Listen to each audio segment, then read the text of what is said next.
Hey folks, welcome to the Dungeons of Class of Blackmoor. My name is Tad Kilgore. I am your DM today and often, and I am attempting most, grievously, most determinedly to say, as few times as possible. So during the stream, if I should happen to drop in the wrong place, I believe my players may torment me slightly. So forgive me in advance for, distracting you if that should occur. A couple things today. We are going to be doing a whole bunch of hyper focused and really seriously focused role playing. And we're going to start diving into issues in Castle Blackmoor that I think in Blackmoor City that Dave left out there for us to explore and encouraged us to explore. So we're going to work through the Wizard's Cabal, its relationship to sorcerers and casters of arcane magic that don't come up through its ranks. And we're going to begin really to explore and look into what that means and what's going on. Now, as always, Tad's got his table thing, so I'm going to drop a few of those on you. First thing, of course, is we do everything in character. We do a ton of role playing, and so unless we've declared that the moment that we're in is a non-role playing moment, if we've declared that it's, you know, give it to me, guys. If we've declared that it's um,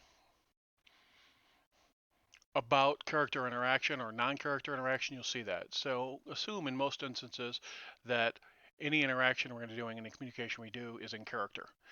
And so that means that if you are trying to scam someone and you're in front of them and you discuss tactics about how to manipulate or scam them, they're going to respond to that because they're going to be aware of what you are doing.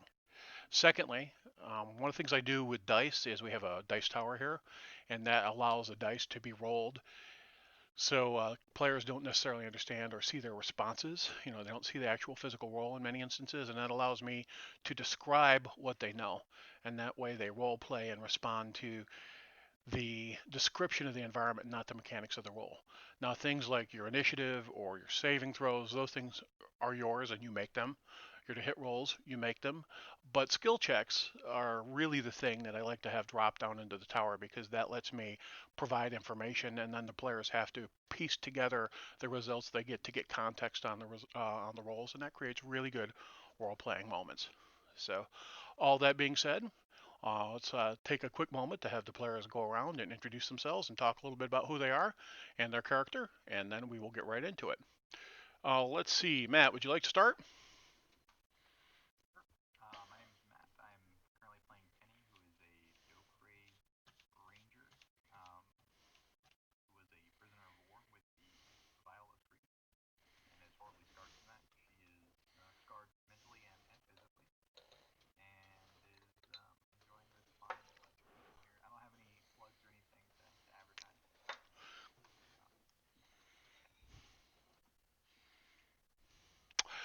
Jimmy.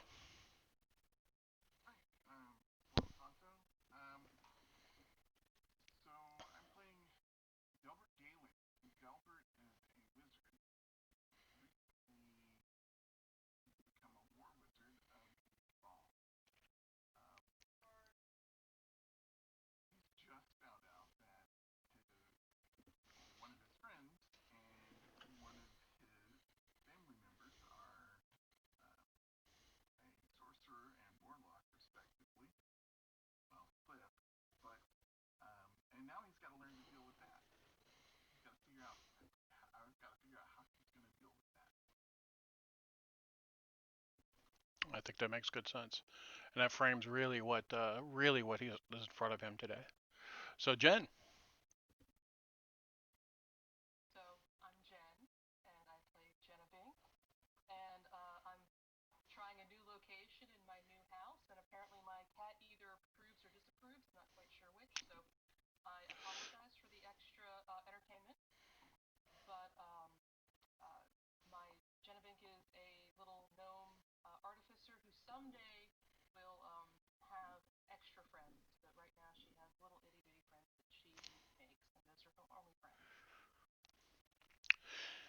Mr. Slammer. Thanks, Jen.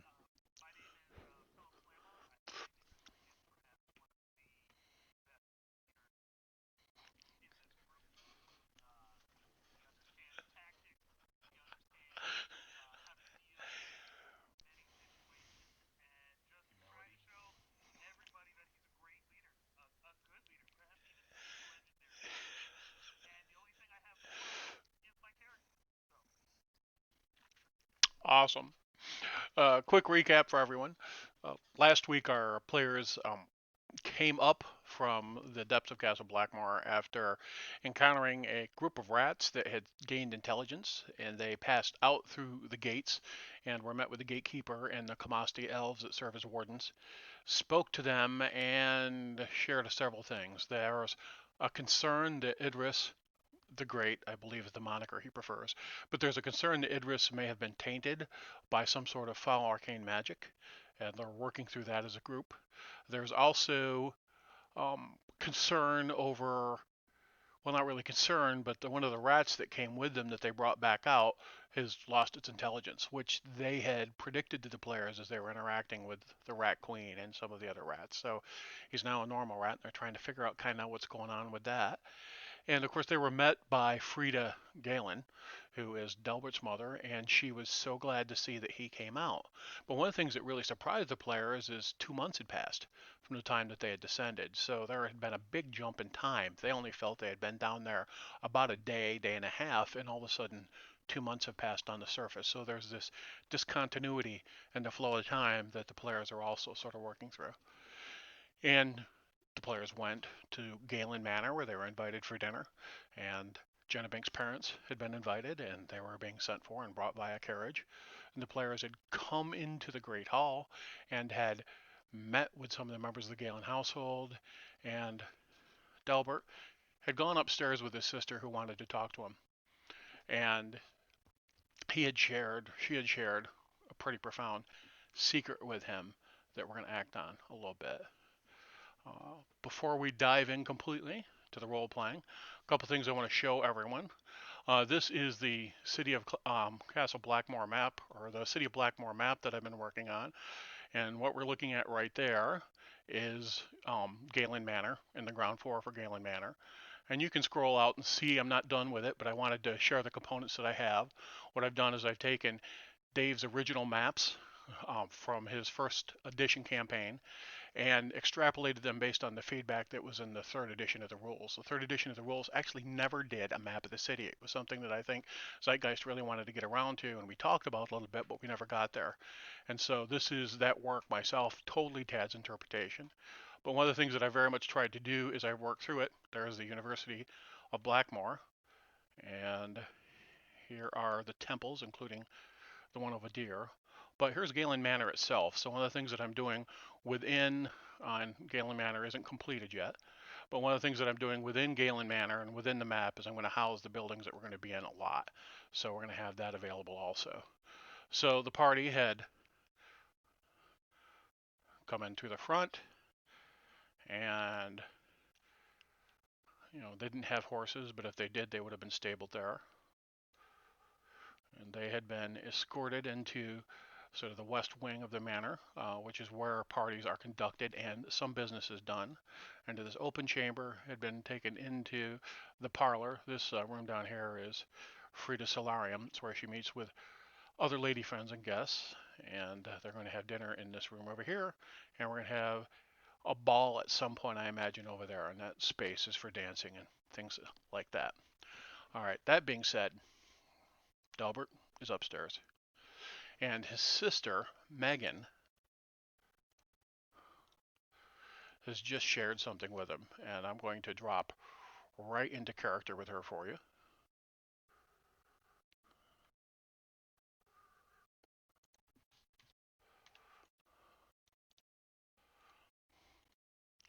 So the last thing she did at the end of the last game, she said, Dad, but I don't know what I'm going to do. Look. And she pulls up this ball of flame in her hands. And she goes, I can't control it. And she hurls the firebolt into the fireplace where it detonates. Smoke goes up in debris. And she goes, what am I going to do? Daddy's going to hate me. And she wraps her arms around Delbert and starts to sob.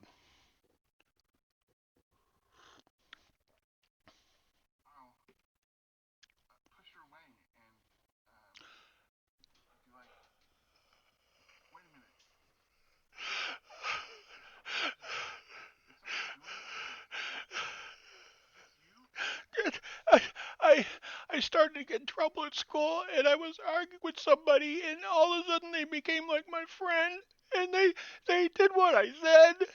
And then I came home and 3 or 4 days later, and I got really, really, really, really mad, and I was out in the barn, and I started a fire. And I put it out, but I can't control it. All of a sudden, these things have happened. What am I gonna do, Delbert? And she's crying.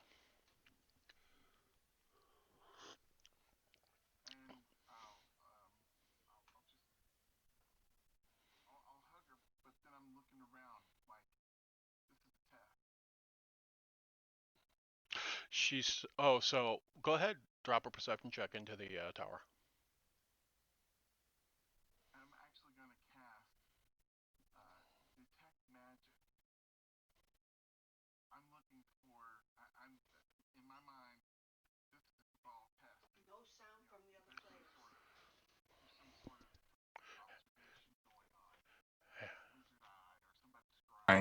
I'm looking for something. All right. So you drop the detect magic. So you push her away so you can do it. Um, Presumably she's small enough. She's not going to interfere with me casting a spell. Okay, so you're just gonna let her hang on to it and do it. All right. So you're letting her maintain contact. All right. Yeah. And you cast detect magic. So there is a lantern that's hooded that has a continual light spell in it. So you know that there's magic there. You can see that. And you're Okay. looking around the room, and there's a little magical wind up dancing doll that Jenna Binks' family has made. And it was something your dad bought for her that has that that background magic that arcane science produces. It harnesses it and transforms it. That's all you're really seeing in the room at this point. And when you look down at her, uh, there might be a little bit of residual magic on her hands where she just cast a spell, but she's not emanating in the same way that a magic item would be, or she would be if she was under the effects of possession or a charm. Okay. And okay.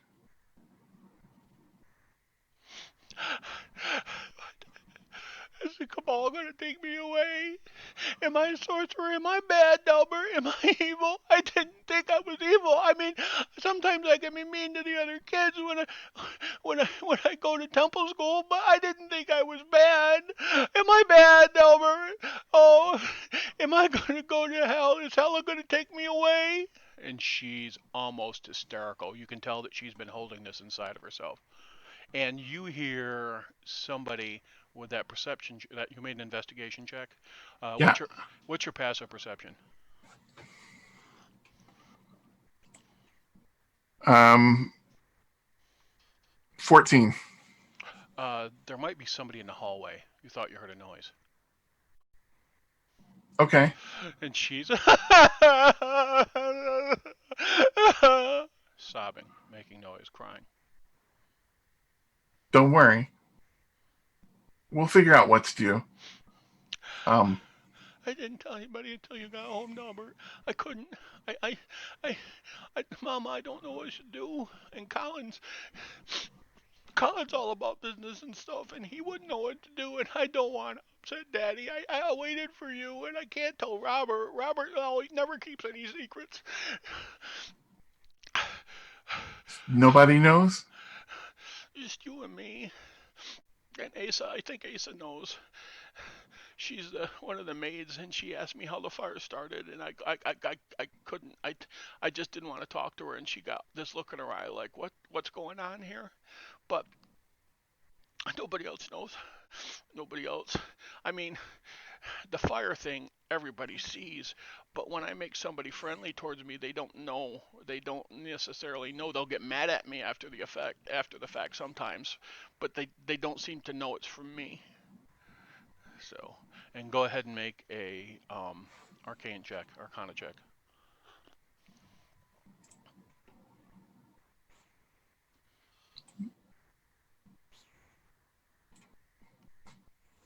There you go.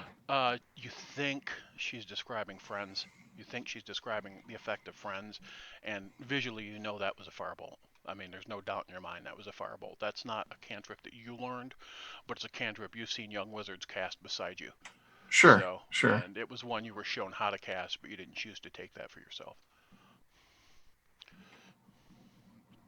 Well, calm down. Just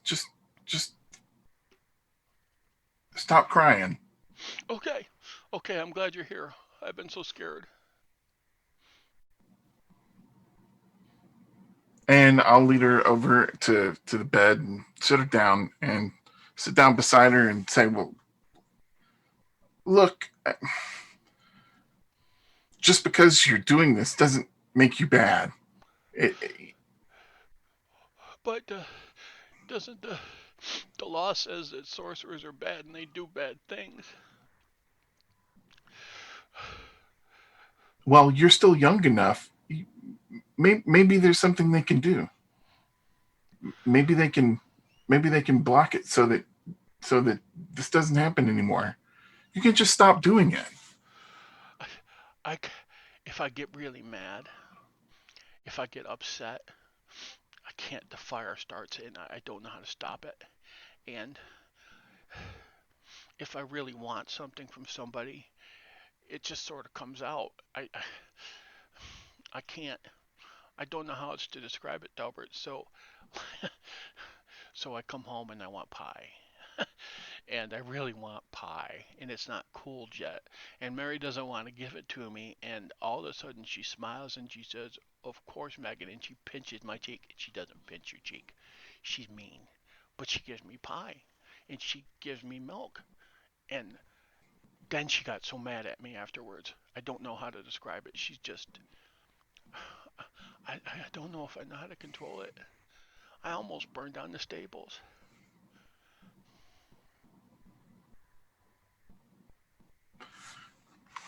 We need to get this under control. Yeah, But for now, just stay calm. okay, okay. Are you gonna help me figure it out? Am I gonna have to leave the house? Am I gonna lose everybody? Because they're gonna lock me up, aren't they? I, it'll be fine. You'll be fine. Do you promise, Delbert? Don't lie to You'll her, be Delbert. fine. Okay, okay. And she, all red-eyed, all right, red face, flushed. She was fully sobbing. She was out of control emotionally. So she stands up and she's rubbing her face and she walks over to the pitcher. And she, pitcher in a little bowl that are sitting over on her nightstand. She dumps some water in and she pulls a rag out from underneath and she starts to wipe her face and her hands. And she sniffs it a little bit more and she goes, and you look over to your left. And you know the doll you got her? Hmm. Pride position, center of the bed, where the pillows are put side by side, middle of it, focus position. She comes back over after she's calmed herself down a little bit. And she goes, "Do I look better, Delbert? Do I look like I'm in control? I need to be a Galen," she says, and tries to pull herself up and square her shoulders. Well, you are a Galen. "Yes, Daddy says we stand true. I will stand true." You know, I've heard that in some cases, if they catch the if it's discovered early enough, they can re-educate you, and instead of instead of being a sorcerer, they can teach you to use your magic correctly and be a wizard. So So there's options. Don't worry. Just remain calm and don't do any more of this. I will really try. And she grabs your hand, all right, and she pulls your hand up to her lips. Are you resisting this? Um, no. And she kisses your hand and she goes, "I'm so glad I waited for you, Delbert. I've been so scared, but I'll be okay. I can stand." We should go downstairs. What are we going to tell them when they ask? What are we going to tell them? They're going to ask why I dragged you upstairs. You know Mama is. What are we going to tell her? What have you gotten recently? Uh, oh, oh. She goes in and she opens up the armoire in her room, and she points to this green velvet dress. All right, it's just gorgeous. It's got white lace on it, silver trim. She's gonna look so cute in it. She says, "Mama got this for me so for going to temple service. I could have showed you this dress." She takes it down and she puts it on and she swirls a little bit. She holds the dress go back up. She goes, "See, I showed you this dress," and she hangs it back up. And she goes, "Okay, then we're not really lying because See, I that did was show smart you the thinking. dress." Well, I'm a Galen and we're smart. We'll figure this out. All right, We'll figure so this out. okay, Yeah. all right, we're gonna do a cut too.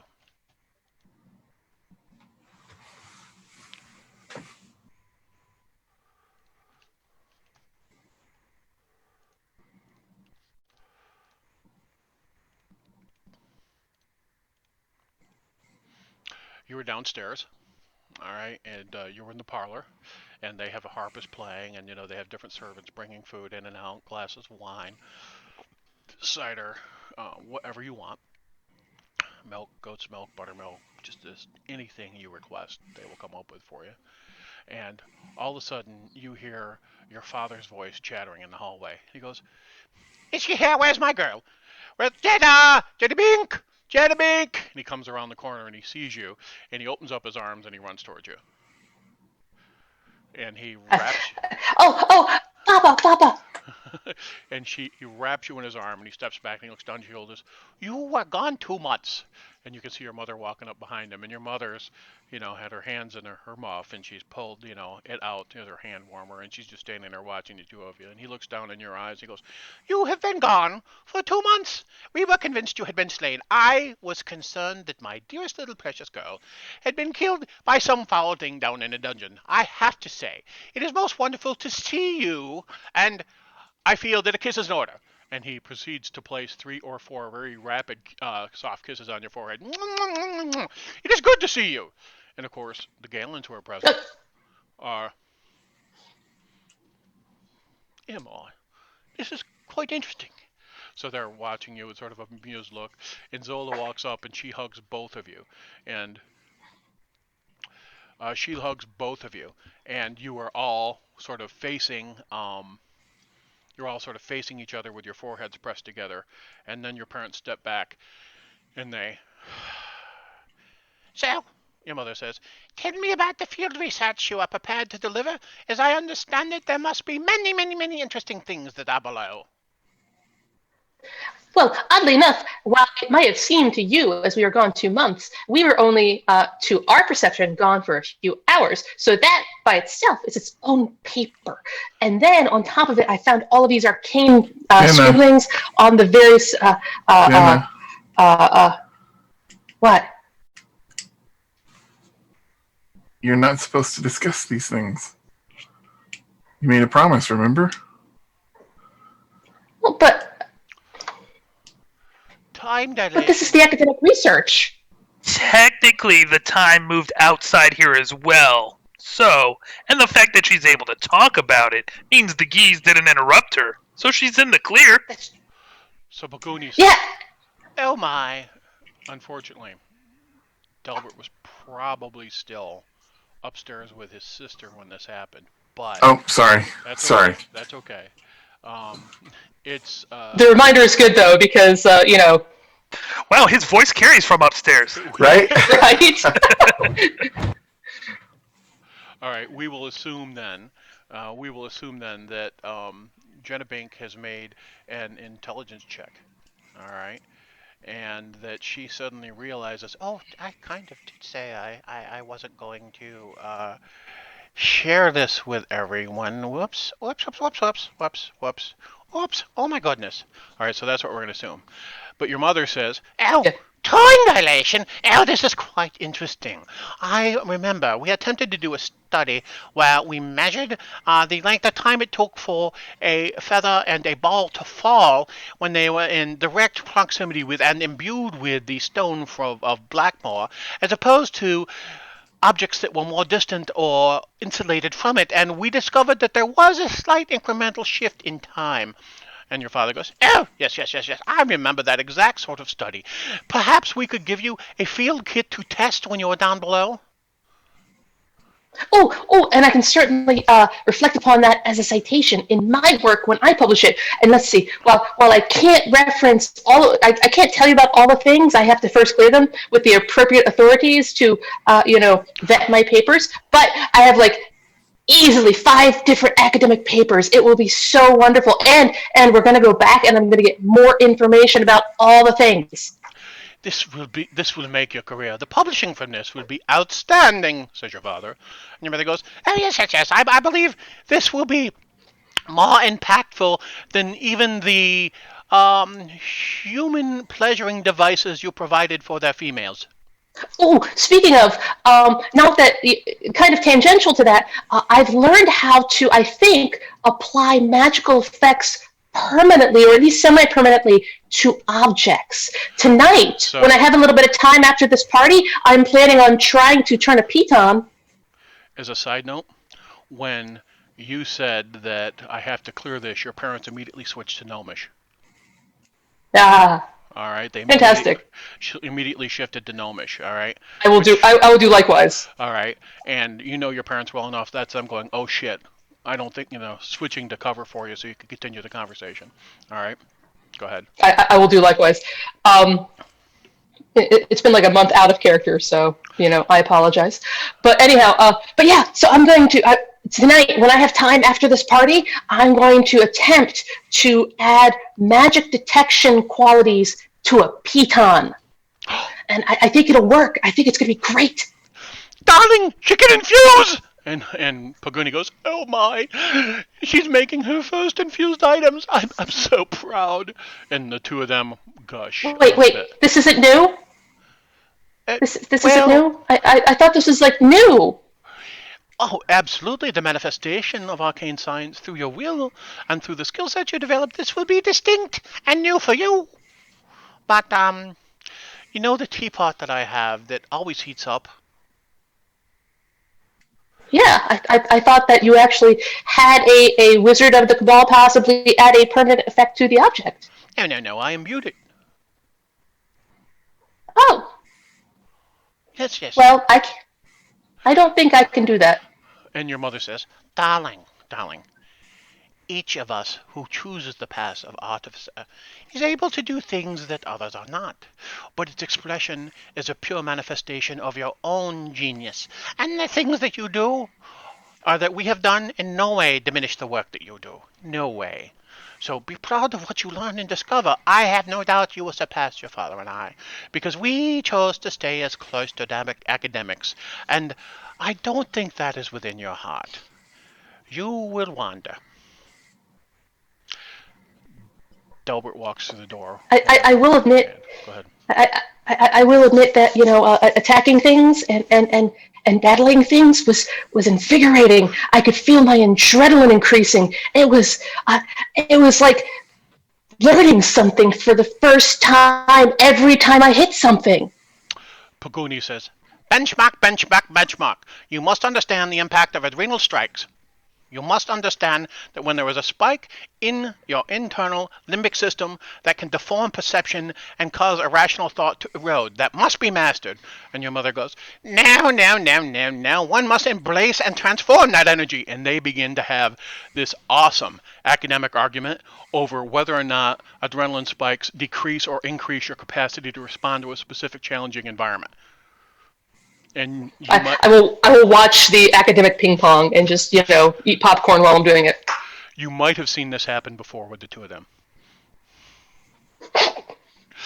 Every night. So Delbert walks in, all right, and your mother sweeps forward, all right, Frida Galen, and she is, puts her hand on your shoulder and says, I trust you had some good time with your sister. She goes, Megan, are you okay? And she goes, Yes, yes, Mama. I showed him the new. I showed Delbert the new green dress. And she went, Oh, I understand. We will discuss later. Please, we have guests. Then she sweeps her hand to the side, and Megan steps forward and she curtsies, and then she goes over to goes over towards Penny and sort of looks at Penny a little interesting, and starts to walk towards her to talk to her. All right. So as my mom comes and says this to Megan and is I'm looking to see if she knows. Insight, please.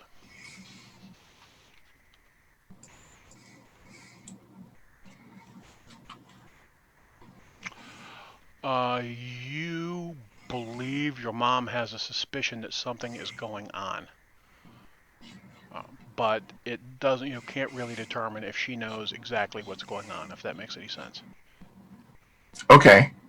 She definitely had peaked and focused interest. So Okay. Which would tell me that would make me suspect, of course, that she knows, but she doesn't know whether I know or not. Idris, you find yourself in a conversation with Reginald Galen and also with Colin Galen. And go ahead and just let's start with first of all, what's your passive insight? It's an amazing number. I believe it's 0. Outstanding. So you have a 10. You may attempt an insight check. I will attempt. These are such nice guys. Such nice guys. They clearly have your best interest at heart. And so Colin says, so as I understand it, you've contracted a new shipment of iron and coke from the dwarves in the Stormkiller Mountains. Is this true? Because that's a really, really, really good step forward, I think, for your father and your family to secure a better grade um, type of iron to support the work that you're doing. And his father goes, Aye, indeed. I have tremendous respect for, how the Ricans choose to run their business. They are sharp merchants, and we respect that. Our jobs clearly is to move goods from place to place in a secure manner to make certain that, merchants such as yourselves are safe. So, and Colin says, Yes, who does your father have under contract? We have very, very, very good contacts with some of the dwarven houses. Well, that is an interesting concept, however. I have been left out of most of the day-to-day runnings of our company. I am simply a salesman at heart. And most likely, now that I have been such removed from my father, I've been forced to fall back on my secondary plans of becoming either a paladin of Hirsch or the most famous bard in Blackmoor. I prepared several selections for tonight's feast, in case you're interested. Sir, if you would like, we could have a harpist accompanying us, please, please. And this is Reginald. Please share. So, and PJ, it's really not necessary for you to sing. Wow. Please Wow. no. Please Wow. no. As I open my Word document, I mean, these are really great That's guys. something I'm that going people over should there. pay No, for. I'm going over there. Oh, yeah. I go over there, and as I get up on the stage, and I look down at them, and I'm like, but, as you know, it's probably better if you come back in and watch me there. That way I can make sure everyone knows what a great time we're having. And you can spread the word amongst your friends. Crowds matter. Seriously, if you do want to share your dulcet and golden tones for a couple of verses, I understand completely, but I want you to culminate with a perform check. Okay. I'll put that bad boy in the... Oh, well. I'll put that bad boy in the tower for you. It starts with a P, right? Perform? Yeah. Performance. That's why I'm not seeing it. Bam. Do it. All right. Which so- one? I got it. Oh, go ahead. No, go ahead and do your singing, and then I'll describe it. All right, cool. Look at what's happened to me. I can't believe it myself. Suddenly I'm shipped off to the north. It should have been somebody else. Bum bum bum bum. Believe it or not, I'm headed up there. I never thought I would be so mean. Why can't I just tell who could it be? Okay, you are competent. It's far from your best performance. It's not odious. All right. It's like anybody with a good voice who might have consumed a slight bit of libation getting up and singing. So people enjoy it. They're not offended by it. They appreciate that this is something that you want for yourself, and you don't comport yourself in a horrible way. You don't comport yourself in a notable way, but you're a decent singer. Nobody's offended. All right. And I really appreciate you putting yourself out there like that, even though I'm picking on you. So really good. So they respond to that, and you all watch this going on. All right.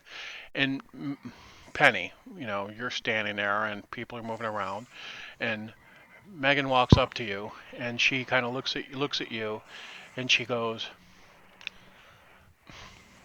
"Are you all growed?" What are you looking at me like that for? I ain't gonna steal nothing. What do you mean, am I all growed?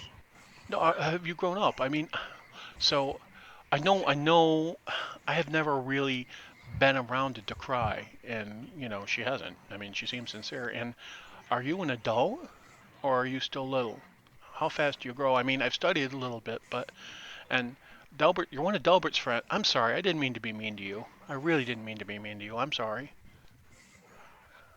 No, it's all right, I guess. But yeah, I'm all grown up. This is how big we get. So, Mama said you were a hero and got a whole bunch of decry away from Neofridi. Would you want to tell me about that at some point? Because I think that sort of stuff's important. Well, I hate to spoil this for you, kid, but there's no such thing as heroes. Basically, all people are only looking out for themselves, and most of them are terrible and will only do you wrong. The only person you can rely on is yourself, kid. All right? So stick That's to that, all right? that's not true. Delbert's a hero. He always takes care of me, and he takes care of everyone around him. Somebody's hurt your heart. And she turns and runs off. These kids never learn.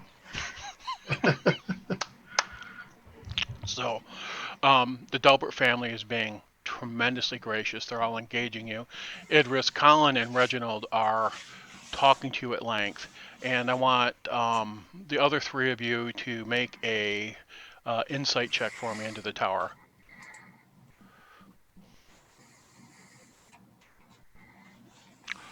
Holy Kowski.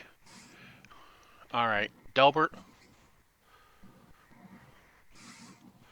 Penny, listen. All right, you are absolutely totally certain that they're putting the squeeze on Idris, and Idris seems a little bit clueless about what's going on.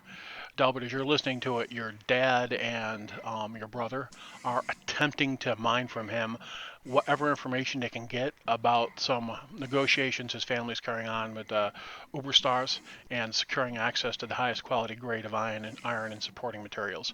So your dad and your brother are working him super hard. Idris doesn't seem to know anything, but he doesn't seem to be aware of the level of negotiation that they're attempting to do with him. And he's positioned himself as a salesman and a little bit of a fop and not really totally certain what's going on, but they're leaning on him pretty hard. And Matt, for Penny, I think it just enforces what she thought, right? They want something from him, they're putting a squeeze on him. So, Can't trust these nobles, man. They're the worst. so and Jenna, you're like primates. So, all right. So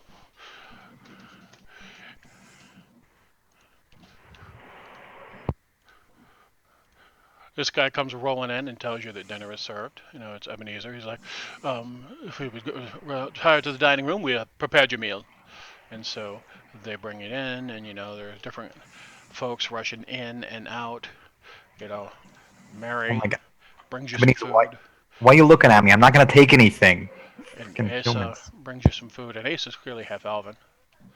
and they're flying around in and out, talking to you. And there's wine, and there's ale, and there's some fermented, some distilled dwarven spirits. There's anything you want to eat or drink, alcoholic and non-alcoholic beverages. And they have, for those of you who wanted a protein-rich vegetarian meal, they can do that for you. So, laid out is, different beans, some yogurts, things like that. Simultaneously, if you are of carnivorous, if you're of carnivorous mindset or an omnivorous mindset, they have mutton and they have beef, and everything is exquisite and prepared incredibly well. So, anything you want to address or talk about during the meal? The Galens are being polite hosts. Outside of the work, the squeeze they tried to put on Idris, they are not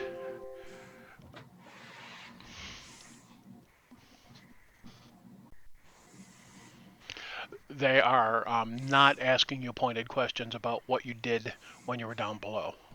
There is intermittent chatter from Jenna Bink's parents in Gnomish and in and out of Common, and Gnomish and in and out of Thonian. They're going back and forth between those two languages, talking, and Jenna does the same thing. So, anything you folks would like to talk about tonight? Anything you'd like to bring to the table?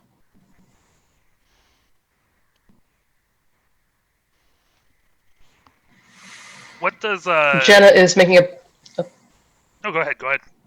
Jenna is making a point of trying everything at the table because inevitably there are new cuisines, and there could be an academic paper on the shifts of cuisine from 12 months or 2 months ago to now. So she's checking all that out. Well, All right. There is a spread of cheeses that are very interesting. Very, very interesting. Idris ignores them. He's very. Besides his singing, he's very reserved right now. But he is interested in what the Galens do, mainly because he can't remember. Okay. Absolutely, totally fair and in character. So they, so you've sung. Probably on some level you're like, that wasn't my best song. I could have done it better. What should I do as my next number? Is that kind of what's going on too? Yeah. We got some new ones nobody's ever heard that are in there. All right, so you're thinking that through, and Yeah. so if nobody has anything really they want to talk about, the meal is going to pass very politely, and I want everybody to make an insight check.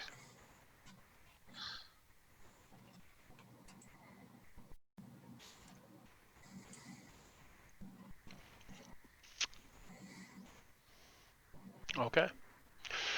Um, Great meal, good people, and they very, very, very, very, very much think that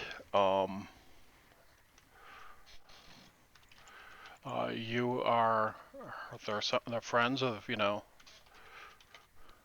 friends of their son, and they think you are making sacrifices for the state and good of Blackmoor, and everything they say tells you they respect that, and they bear you no ill will. Everything um, everything you've heard from them tonight really makes you think that they have your best interests at heart. Well, that's good. So, Snowball's got to stick together. they bring our last course, and their course is a bread pudding with fresh cream, and it's rich, a little bit of vanilla in it, spiced heavily with cinnamon, nutmeg. Very, very, very Blackmorian kind of meal dessert. I mean, you would have this as a main meal sometimes, and it's the sort of food that you would find on a peasant's table and on a member of the nobility. It sort of cuts across class. It's a very, very common thing, and it in itself is a statement. So, um, Dinner, dinner, dinner closes. Frida stands up and she nods to the entire table and she says, let us retreat to the parlor and have some aperitifs and close the evening. So, and everybody, stands up and rolls into the other room. All right. And, Frida stops briefly and she talks to Ebenezer, who's the main butler. He seems to be sort of the Castilian. And, she walks back out through into the room. And you guys are all going into the parlor, I guess? Yeah. All Yeah, right. sure. So, Harpus goes. Your father, at one point, says, in the spirit of Idris's performance, I would like to do a recitation. And he begins to, do the Ode of Odir's creation, which is the foundation myth, very Paradise Lost, kind of heavy, heavy prose. So, he starts to do that. And oh, Dad does a stellar presentation. All right, perfect execution, perfect form, perfect pace. And the moments where it's a conflict between Odir and Hela, and the moments when Sartha and the dragons come to assist. I mean, he's right on. He is pouring the story out from the depths of his being. I mean, there's a religious fervor and intensity here that's amazing. And he gets to the end, and you all can't help but applaud that performance. It was stunning. I rolled a 20, and he's got a +5, right? So he just hammers it. And Delbert's like, that's Dad. So he gets to the end, and he bows, and he says, let us keep good deeds in our hearts, and remember that sacrifice is the core of what it is to be noble within the realm. And the things we do in the name of the state, in the name of others, strengthen all of us and make us better people. He says, good evening, my friends. Pogoni, Zola, would you like a carriage home? So, and he says, of course, Idris and Penny, you're more than welcome to stay in one of the guest rooms here. That sounds acceptable.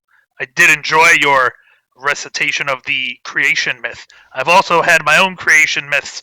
I've been thinking we need to get on this idea that we should be supporting the state. Blackmoor needs its own hymn, just like Thonia, so the people can rally around it when on the field. I think that's a stellar idea, Idris. Let's discuss this in the morning at breakfast. Did Penny catch that she was made? Um. Oh yes. Yeah. Nobody's taking any action. All right. Didn't seem to be any malice. If anything, your insight check gave you the opinion that it was amusement. If anything else. All Gonna right. bank. Are you gonna stay here or go home, Jenna? You can stay if you want. No, I'm definitely going home with my parents. But I lean over to my mom after the recitation. After that recitation in Gnomish, mind you, after that recitation, I can almost see the value of art and how that can move people. And to the earlier discussion, increase adrenal outputs. So that might be worth some additional information. Although I don't fully support Idris and the whole state hymn thing. I mean, that's just Well, it reinforces societal constructs and anchors interconnections between beings. And at the individual level, sometimes a word well said can cause a refocus that allows someone to reconsider action and perhaps achieve a more optimal result. And so that is the conversation that you and your mother and your father have. Is they take you outside and they bring up a carriage, yeah. and the coachman opens the door for you. All right, steps onto the back. All right, and this guy is armored, and he is, carrying a short sword, so and a crossbow at his hip, and the driver is sitting up there, and next to the driver is a rather strapping older woman with a heavy crossbow across her legs, and they take you home. Now there isn't really serious crime in Blackmoor, but Blackmoor is sort of a frontier area even still, and there is a gun culture here, and that people are quite often armed and carrying weapons. That's just the way people are wired. So, all right, and they sweep you home. Does everybody want to go to bed? Call it a night then. Yeah. All right, Yeah. so Idris goes to bed. Penny, you go to bed? After Go ahead, Jenna. I'll be doing infusions, whether it's like right before bed or right after bed. Oh, Either way, I'm doing some so you're going to infusions. go home, and because you're actually going to get a long rest here, you're going to be able to do your infusions. You wake up the crack of dawn, and Yes. you're like, go! No problem at all, Jen. All right. Yes. Penny, this, very, slight young woman. Her name's Asa. She leads you to the room that they have for you. Pops open the door. It's on the second floor. Has a nice little window looking out on the main street. And she nods to you and says, "Will the miss require a bath in the morning?" I mean, I can wash myself if that's what you're getting at. Well, we would provide that assistance for if you wanted, but if you would like hot water, please let me know and I will have a bath ready for you. Um, I mean, yeah, if you want to bring some hot water, that'd be fine. But I can wash myself if that's what you're implying that I can't. Oh, no, no, no, no, sir. No, ma'am. We will most certainly provide a bathtub and appropriate soaps and perfumes for you. Would the young miss like additional clothing? We are more than willing to provide either a new suit pant and tunic if you require, or if the young miss would like a dress, we also can provide that. And would you like your gear cleaned? I don't. Do I stink or something? I Well, I thought guess you're a little ripe. You've been in a dungeon for 3 days. I thought Galen over there cleaned me up. But if you're saying I Oh, stink, true, true. We did use prestidigitation on you. So no, the stuff looks fine from your perspective. Go ahead and make an insight check.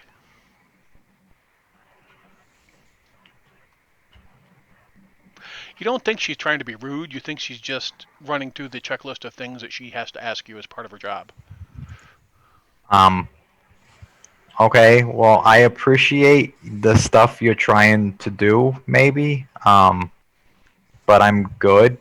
Um, I'm not really the dress type, if you know what I mean. I understand completely. Let us do this then. We will, if you are comfortable with it, I will make certain that your boots have a new shine and that your clothes are freshly pressed and fresh in the morning for you. They will be as new in terms of how they feel and wear. So But you gotta like take them and stuff from me. I was, if you were comfortable with that. If not, we don't have to. How about you just come in the morning and like I'll watch you do this stuff? Because I really don't trust you taking my things from me. Okay. Very good. Edwina and I will be in the morning to assist you. Very good. And she bows and she steps away. And as you turn around and look at the room, you note that there is looks like a napkin rolled up and tied with a ribbon sitting right in the middle of the bed. I will cautiously examine it before opening it. Go ahead and drop an investigation. Sure. Here it is. Feels like metal bars of some sort, and they're about the same scale of the soup spoon and the butter knife you horked. I will open it. There is in there a little note, handwritten in Thonian, that says, "Please, Penny, if there's anything in the household that you will find of use, merely ask and we'll provide it for you." And it's the rest of the set for the silverware that you tried to rip off. All right. And she says, "Sincerely, Frida Galen." I will pocket the rest of the set.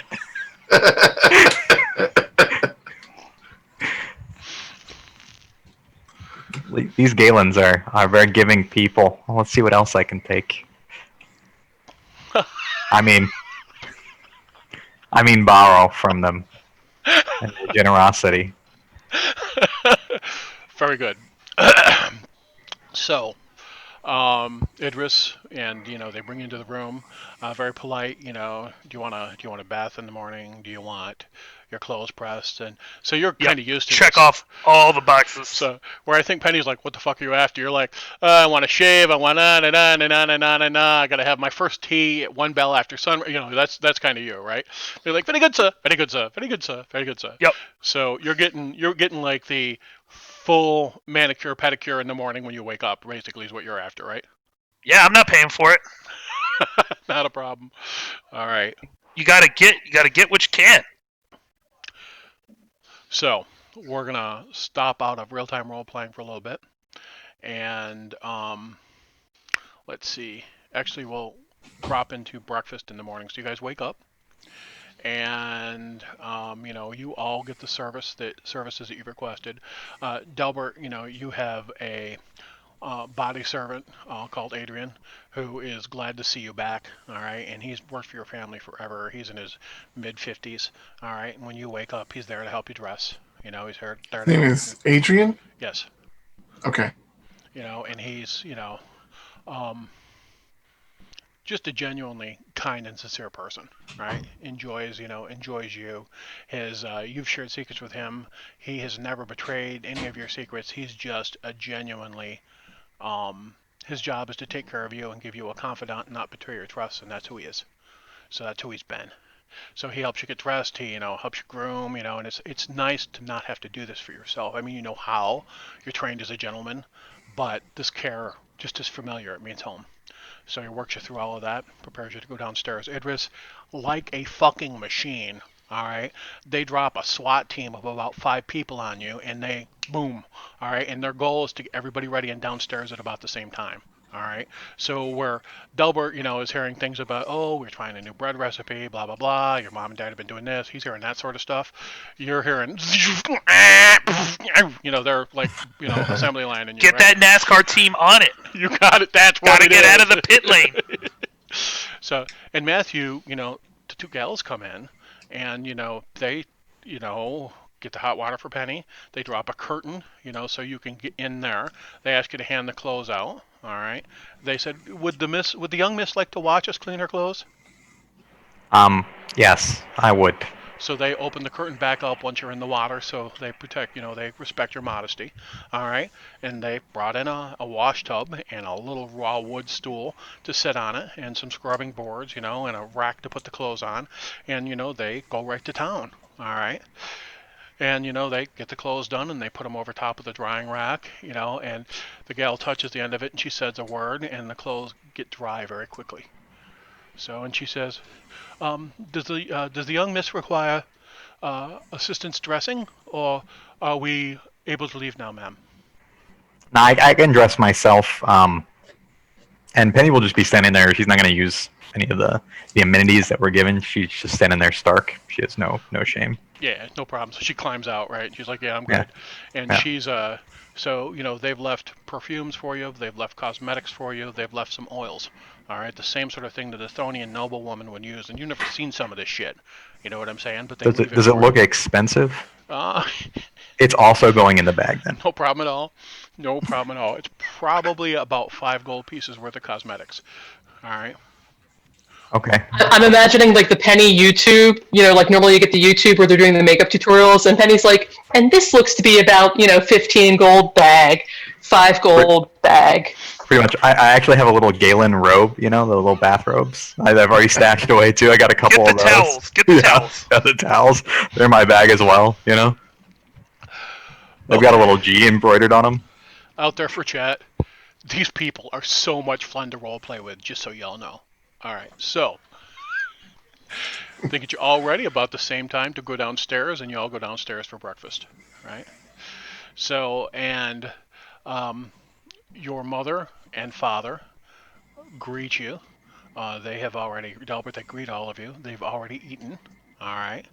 They talk to you briefly for about 5 or 10 minutes, and then Reginald says, "Well, I imagine, having been a young man uh, who sought his validation at times, I imagine you have things to speak about yourselves, and that you would like some privacy in this instance. And your mother and I are going to withdraw to her solarium to have a morning tea and discuss our day's business. So I'm instructing the servants to stay out of the room," and he puts a bell on the table. "If you require their assistance, Delbert, just ring and they'll come in. And I want to show you briefly where they've taken you." How nice does this bell look? The bell's a silver bell. It's pretty dang nice, to be honest with you.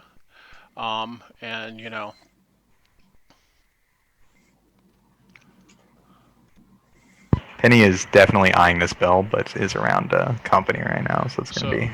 those are stairs that go up to the second level of the tower, and you guys were able to come down directly to the breakfast nook from the second floor. Here's the family's dinner table, and there is a statue of, one of the founding members of the Galen household directly behind you. And there's a little table looking out through the window onto the back sort of garden area with, a tea set on it, and there's the table, and they feed you. What is your plans for the day? Well, Well, I've been grilling subtly Adrian about what's been going on since while we've been gone. Well, young Mistress Megan attempted to burn down this table. So she, I mean, the groom-master believes she kicked over a lantern up there that she shouldn't have taken. One of the cardinal rules of going into the loft is that we do not take fire up near the straw. So she was disciplined briefly for that. Your brother is organizing rather substantial caravan to the south. He is going to be passing very closely to the Valley of the Ancients, so a little bit concerned there, and he's been attempting to hire some rather strapping young men and women to assist him in that transit. Um, your father has been attempting to negotiate some exclusive contracts, and you should talk to him directly about this, with some of the dwarven mines and the dwarven houses for transport, as he sees that as a more secure type of commerce and something that your family excels at. I mean, Colin is a rather strapping young man, and the family house guard is, the core of the Second Legion. So he believes that would be an outstanding, piece of business. Your mother Exclusive contract. I, he Is is trying to secure rights to be the only house that has permission to run that sort of transport and caravan between the dwarven mines and here, and he is attempting to leverage it based on the security that the household can provide. so that must have been the reason why he was grilling Idris so intensely last night. Your judgments, sir, are always astute, and I support you in all things. Hmm. And of course, your mother, and your sister-in-law have been, Uriel and of course Frida, have been actively engaged in public works. Their work with the Temple of Odir and Sakwine continues, and Uriel has actually taken a position teaching one of the youth classes at the Temple of Odir. So she is now actively engaged in the temple, helping assist in raising the youth of Blackmoor. And of course, there are a bunch of schools. All the temples have a school. There's not really public education, except the Havlings have a public school that they fund, and the Gnomes have a public school that they also fund. And that's the way they sort of are culturally. Dwarven families really work through a system of apprenticeship, where you are taught how to read and write by your mom or dad or one of your uncles or one of your cousins. But so that's sort of the organizational structure of the education system here in the city of Blackmoor. But Okay, so nobles typically hire private tutors then. they will go to one of the temple schools, and private tutoring is necessary sometimes. But there is very much a desire on Uther's part, and this is picked up since he really became king, for the nobles to be around all sorts of different people as young people and learn what their experiences are. So your sister Megan is sitting next to middle class people. There are a few working class people that'll get brought in because they might have some association with the temple. Would be the equivalent of um, a type of charity, really. That okay, well, you've made a case. We're going to let your daughter come here because you've been a member of the Temple of Adir for 3 generations, or you've tied a certain percentage of your work. So they'll see some of that, but it's usually merchant class, middle class, and upper class people who are in these schools. Now the Havlings and the Gnomes, they educate everyone, and they start at a young age, and they have communal public schools. And there's about 200 Havlings in the city. There's about 175, 150, 175 gnomes, and Genebank started in gnomish, kindergarten is one way to describe it. So they sort of come up that way. And one of the things that the gnomes will do is once they are through the equivalent of like grade school, they will start to farm them off to some of the temples or some of the private schools if they're able to. So they have that cross-cultural experience too. And there is a gnomish only school for higher studies, but it's much smaller. So their goal is to get people so they can read, they can write, they can do basic arithmetic. And the halflings, of course, are simultaneously teaching agriculture and commerce. You go to school as a halfling to learn how to grow things and how to sell them. Bang. And all the skill you're given are tied to that. So. Okay. So, parents withdraw. They leave you alone. All right. They have brought you fresh cheeses, spreadable. They have brought you milk. They have brought you some yogurts. They have brought you some dried fruit, and they have also, brought out some smoked fish for you to eat. And smoked fish is very common. Blackmoor is right on the water. So you eat. Anything you want to discuss? And Delbert, you know that this room is warded. If your dad's told you have privacy, you have privacy. Okay. Is it just the four of us? The three of you. Jenabink, are you going to eat breakfast with your with your parents, or are you going to head over to see these guys? I am eating breakfast at my parents' house and then wandering per the message that I sent you. I am looking for cats to study.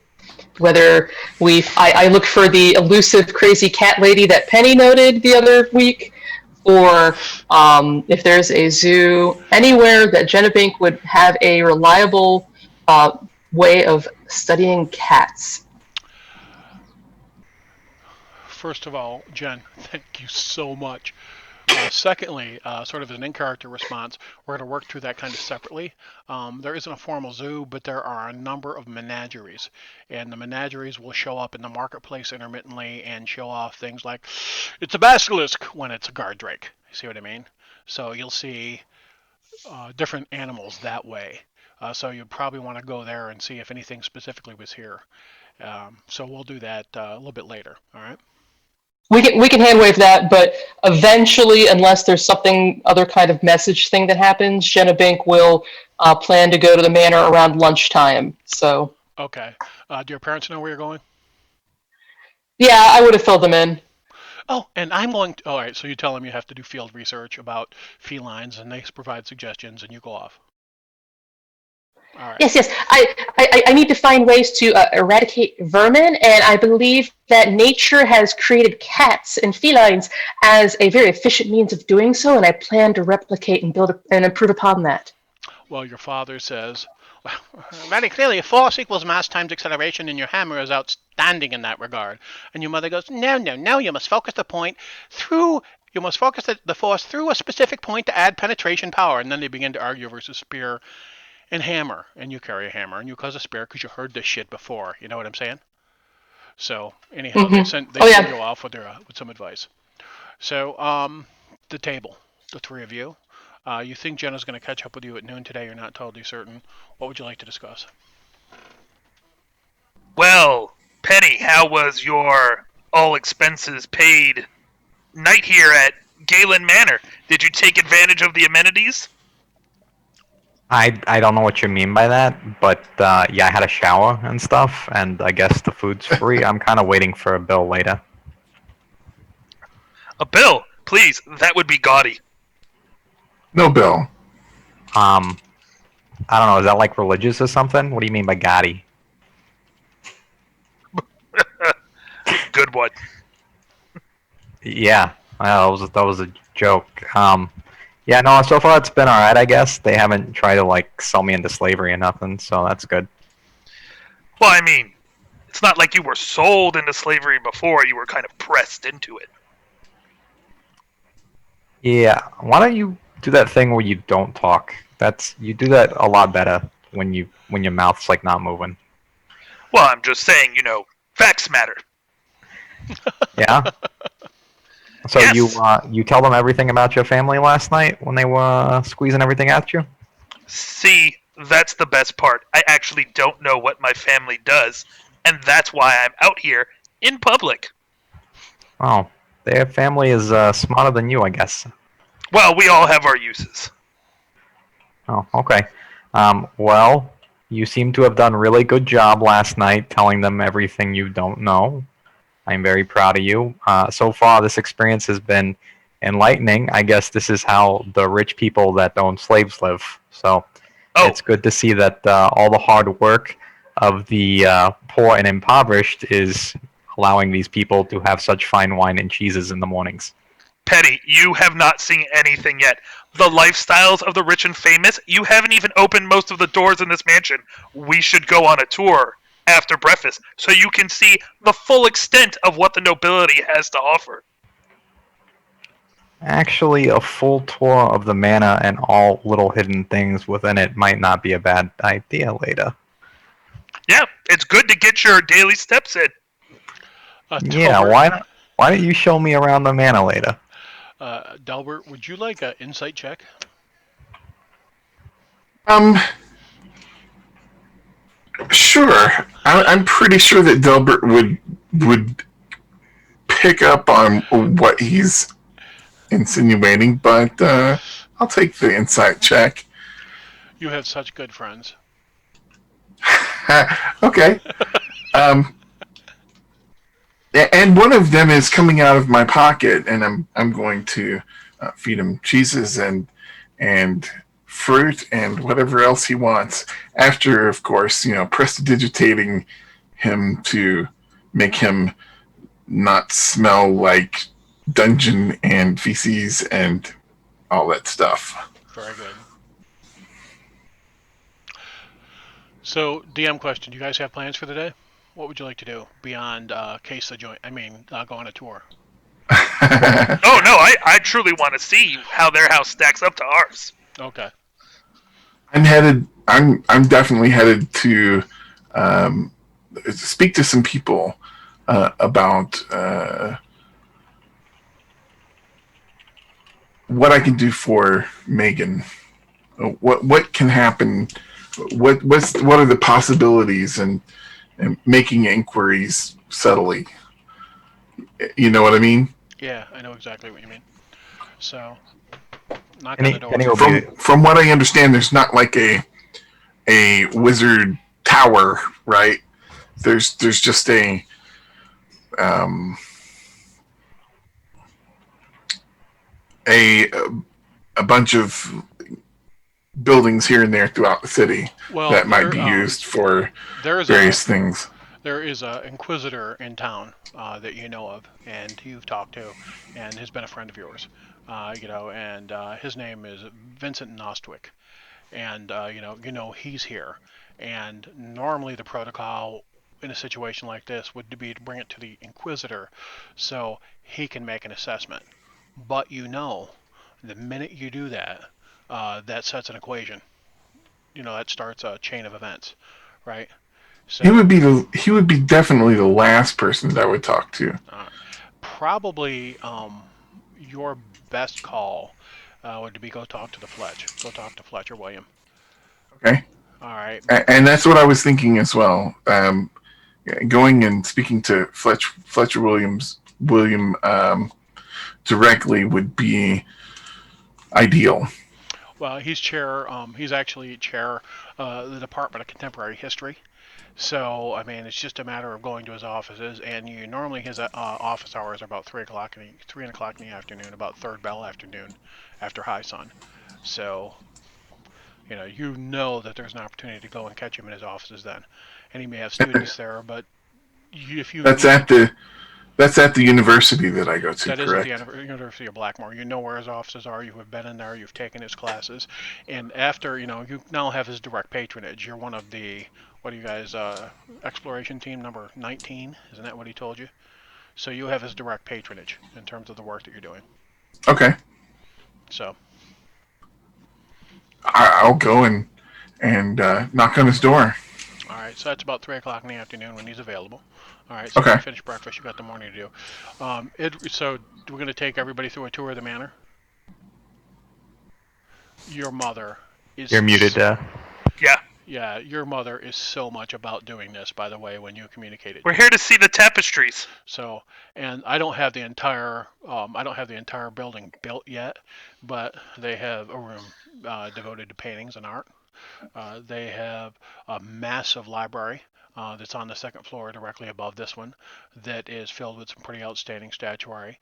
They have the house is broken into sort of some components. There's a tower that has 3 levels. Then there's a front area that has second level, and then there's the servants' quarters that are directly attached in the back that have 1 level. And they take and she shows you the servants' quarters. The servants' quarters have private dining area. They have area where they can. Like living room's a wrong term, but an area where they can take rest, where they can take breaks, where they can relax, where they can socialize, where they can play cards, chess, board games like that. And the married servants have a little suite where they have enough space to live and raise their family independently. It'd be the equivalent of a flat someplace else. And the younger single servants will should be 2 or 3 or 4 to a room depending on their station. The loft's very, very nice. They've got a little carriage house that's got some really fine carriages in it. They have really excellent horses.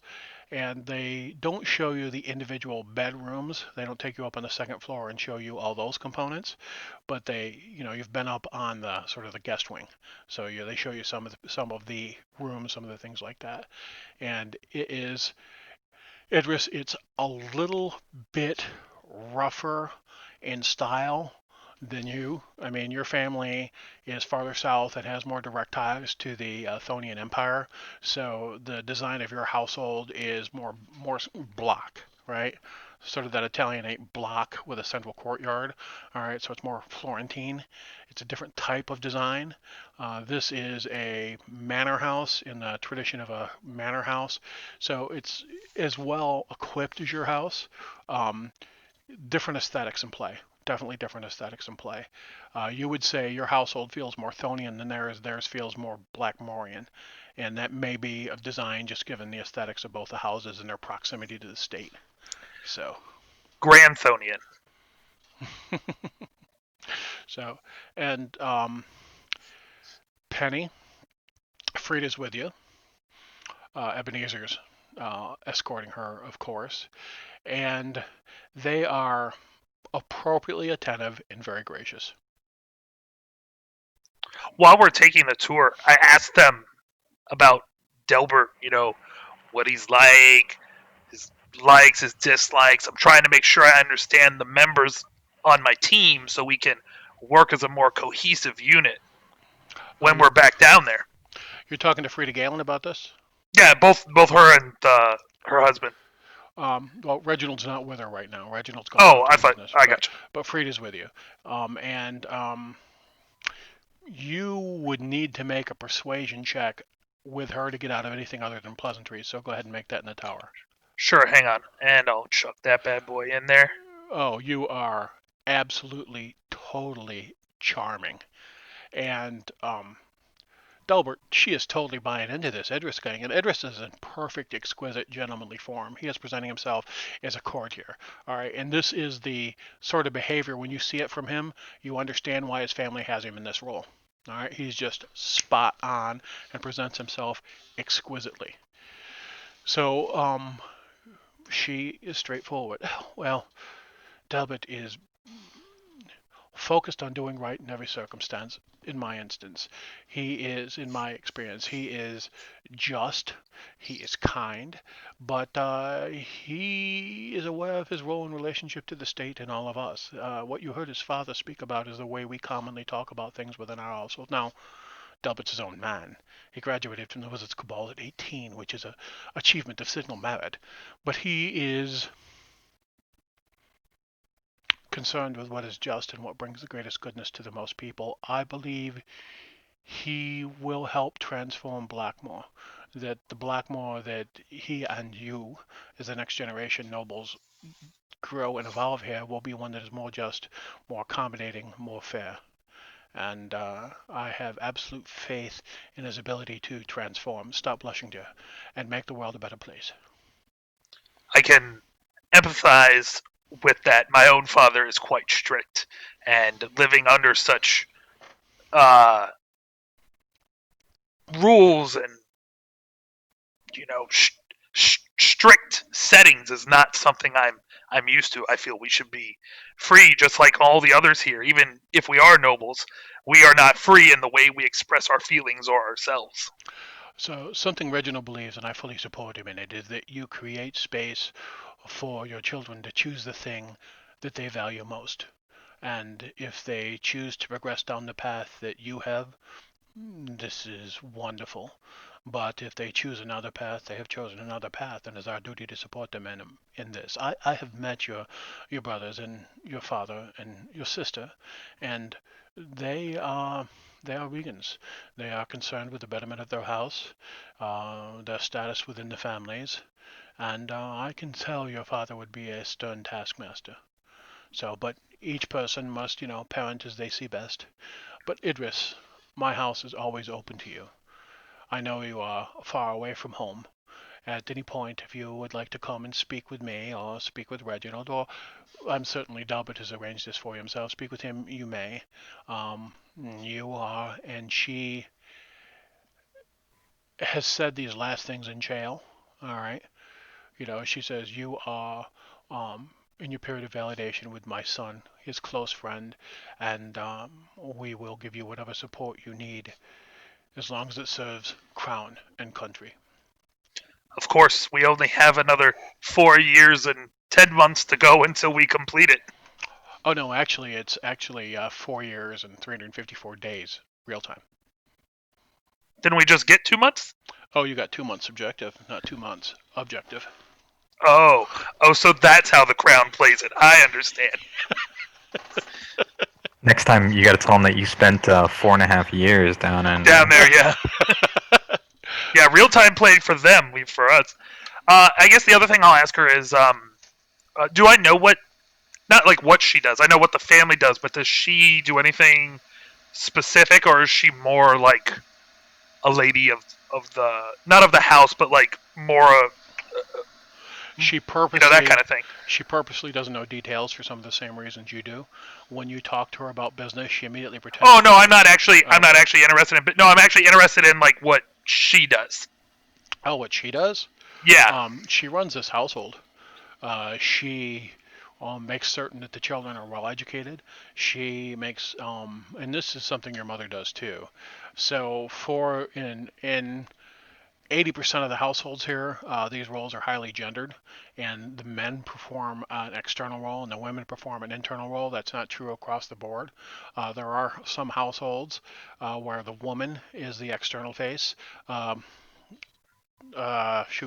one of the nobles who's in charge of one of the towns and on the King's Council, you know her name, Lissa. Oh, Aylford. Yeah. Yeah, Lissa Alford. The lakes. Is in charge of the baronies of the lakes, and that's her role. But so in any partnership between nobles, one person is the outward-facing business person that governs, sits on the councils, does the political intrigue externally, may help form laws, will help execute laws at times, and runs the business. And one person internally runs the household, runs the education, and acts as a social barometer for the household, establishing and understanding how they move in terms of status and favor, if that makes any sense. And no, I got you. That's very, very much her role.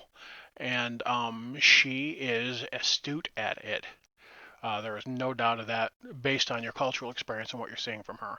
She knows how to, if you look at how she's placed her sons, all right, and how her father's placed her sons and her daughters and the opportunity she's been able to open up for them, she's done an outstanding job at making certain they had as much opportunity she could provide for them to figure out who they are and make the decisions they need to for their life. So, okay, a little bit multi. After that, I'm actually gonna head out because I gotta buy some stuff. Ching. All right. Penny, you think I'm gonna hand wave the shopping you do? You go ahead and do it. I trust you.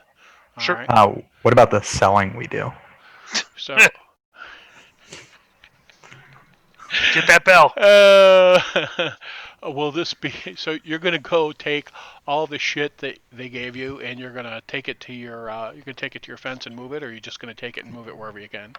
I'm gonna try and move it in the black market. I'm not gonna try and move it in like a public market with like property of House Galen on the side of the silverware. Oh, yeah. You got a full set of silverware with the family crest embossed on it. There's issues there, right? Okay. Yeah. Now you do have a letter saying, saying very politely, you don't have to steal here, just ask, right? So you would have that as a mayor cover, but why even have that conversation, right? Yeah, All yeah, right, it's so not. you actually have a contact who can help you move these goods. All right.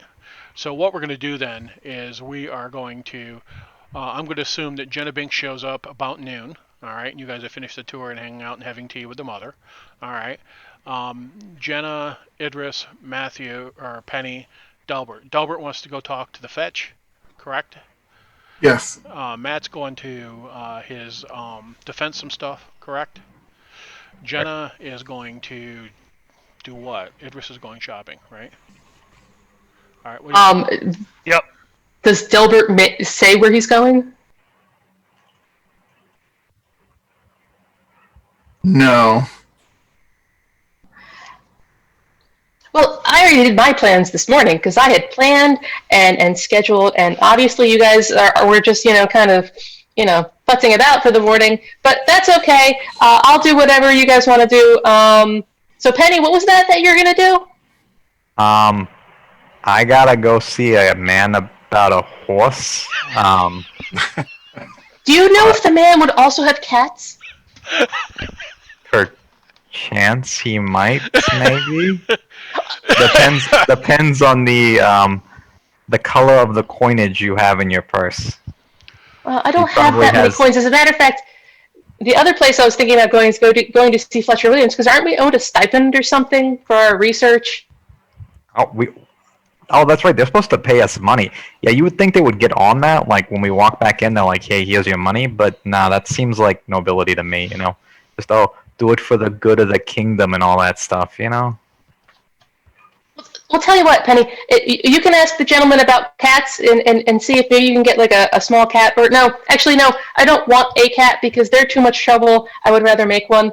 But if you can find out if he has them for my future research purposes, that would be great. And I will go procure our funding from Fletcher, and I will make sure that I distribute it to you when I receive it. Um, Jenna Bink, you know that Fletcher has office hours every day around 3, and his department is the Department of Current History or what Contemporary History. what time of day is it? We'll be able to see It's the about noon fence. right now. We'll be able to see the fence and then go do Fletcher. You can go into a barrel maker's office anytime you want, and he's just selling barrels. Okay. Jenna, how about because I trust you and all, but I'd rather see Fletcher about my money with me there, if that makes sense to you. So I'm insight checking whether he actually does trust me. And this is all things that we were talking about at breakfast. Kinda, yeah. Well, Okay. Well, you then. all. This is noon, and Jenna comes in, and I imagine you're in the parlor, right? Talking about planning your day. Servants are trying to figure out if you want a lunch, that sort of thing. And now everybody's trying to determine what they're doing. So, If they're already talking about going to see Fletcher, then of course I'll yes, I intend to go see Fletcher today at 3 o'clock. Oh, fantastic! We can all go see him together. So Penny, can I go along with you to see this guy about a horse and cats, maybe? yeah, you can come with me. Just don't really talk to anybody, like at all. Okay? Okay, so ethnographic study. I can do this. Yes.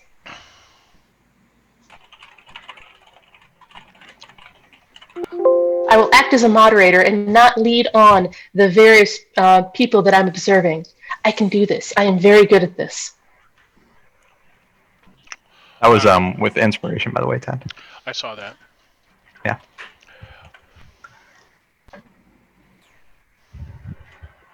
Hang on a second. Okay.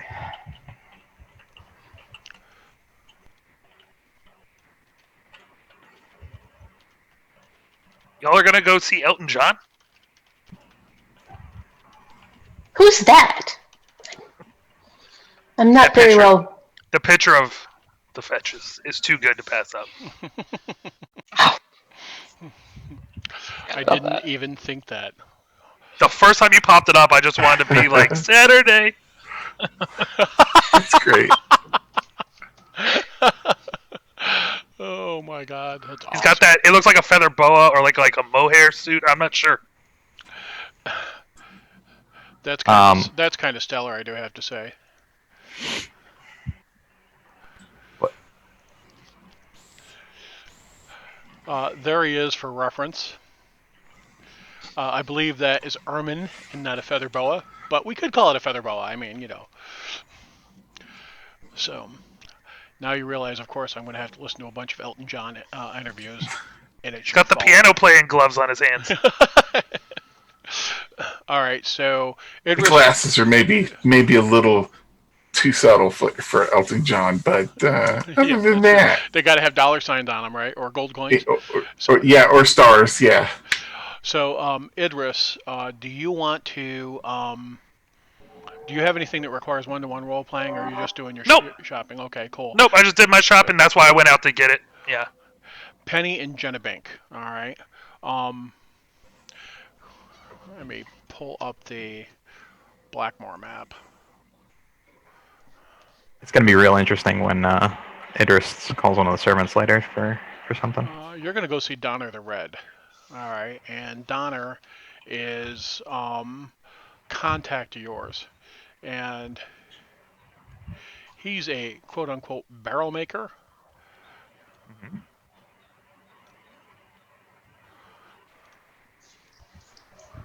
And up here, see all the little tents and stuff that are out there? That's like where you found a menagerie, right? That's where all the roving merchants who come in and go. There's also people who are like fish markets, fishmongers.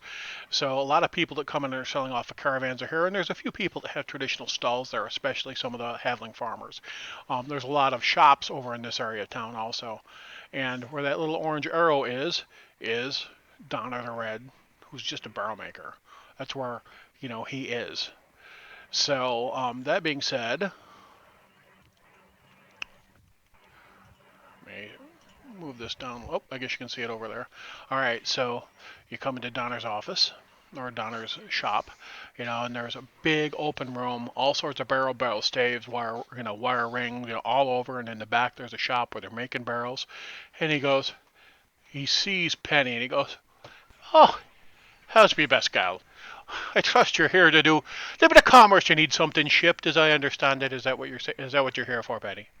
Oh, Donnie, you know me so well. I got some stuff that I think it fell off a cot or something down by one of those fancy streets and needs to be shipped back to its owner, if you know what I mean. I understand exactly what you're saying. It might be damaged goods that, you wouldn't want to sell to just anybody. They'd have to be sort of a sensitive buyer. Is that what I'm hearing? Yeah, yeah, you know what I mean. Like these goods, were they to fall into the wrong hands, could cause trouble for the family that lost it. So yeah, yeah, maybe just be a little careful on it. I understand completely. So, come on, let's step back into my office here and we'll take. Who's your friend here, by the way? Oh, this is Jenna Bink. She's mute. Oh, She so, just so we're clear, you're bringing her into me establishment and you're swearing by her discretion. Is that what you're saying? Yeah, she ain't gonna touch nothing or do anything like we're here, right? Right, Jenna? Good, good, good. Yeah, very good. She was looking for some cats though. I don't know if you have anybody that.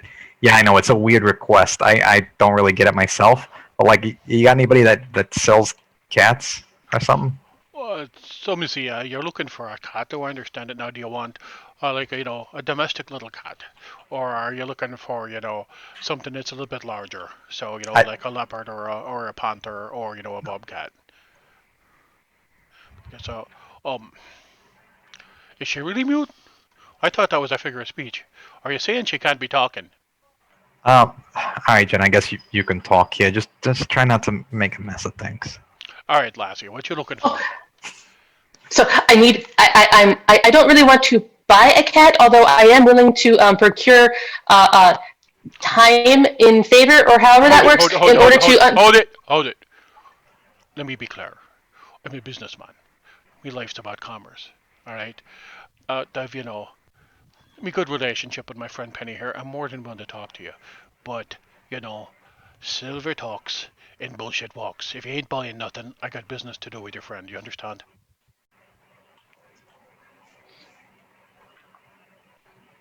Well, Now, I told you I would buy time. if you're buying information, why don't you set a silver coin on my counter here, and I can be a resource to you.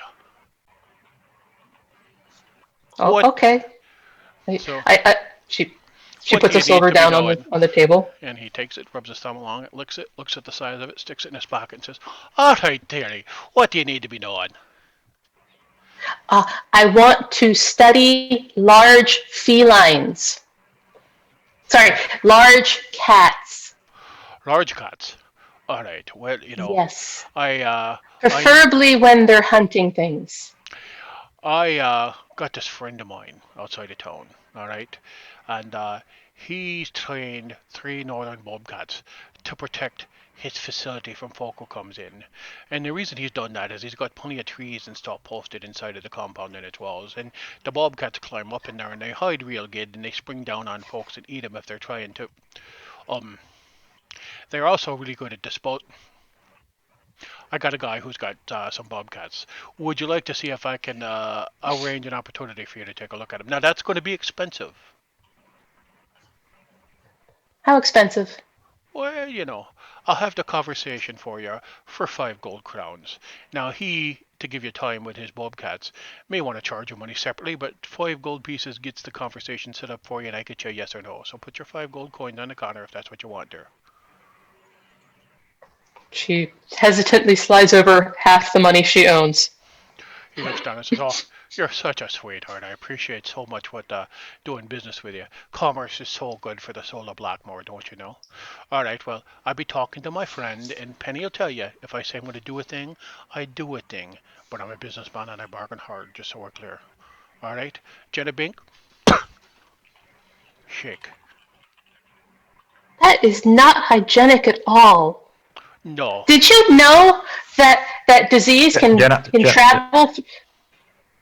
Just well, to swear a pact, you got to seal it with your fluids. Now we can be cutting our palms or we can be spitting into them and shaking. What you doing, lass? Unless you don't want to be swearing. Let me figure this out. Calculation of transfer of disease via mucus versus blood is approximately equivalent. Okay. And he shakes your hand. All right. So wipes it on his shirt and says, "All right, let's go in the back." So he goes back with Penny, and he goes, "You want to come in with us?" Oh yeah. She was going to try to get in, go any way and make them tell her not to. So I, I'm just saying, for your wallet, it might be better if you stay outside, Jenna. No, I'm done spending money. Then he's definitely not going to want you to come inside. so he says to you directly in Decry, all right. Does she know everything you do? Um, not again in Decry. Not really. She's real smart, but not real street smart, if you know what I mean. So Donner turns his head to you, and he says in Dwarven, "Do you speak the true speech?" To me? No, he says directly to Jenna. Oh yes, this speech is very good for studying runes and what have you. So yes, of course. I do not speak the tongue of the makers, only the true speech of those who dig and mine. But I would say to you, stay outside. This business is your friend's, and your eyes should not touch it. Okay. And he turns to you and walks in with Penny, and he says, "So, I told her that it probably was best." And he says this to you and to cry, if she didn't see what you were doing, because she doesn't want to know.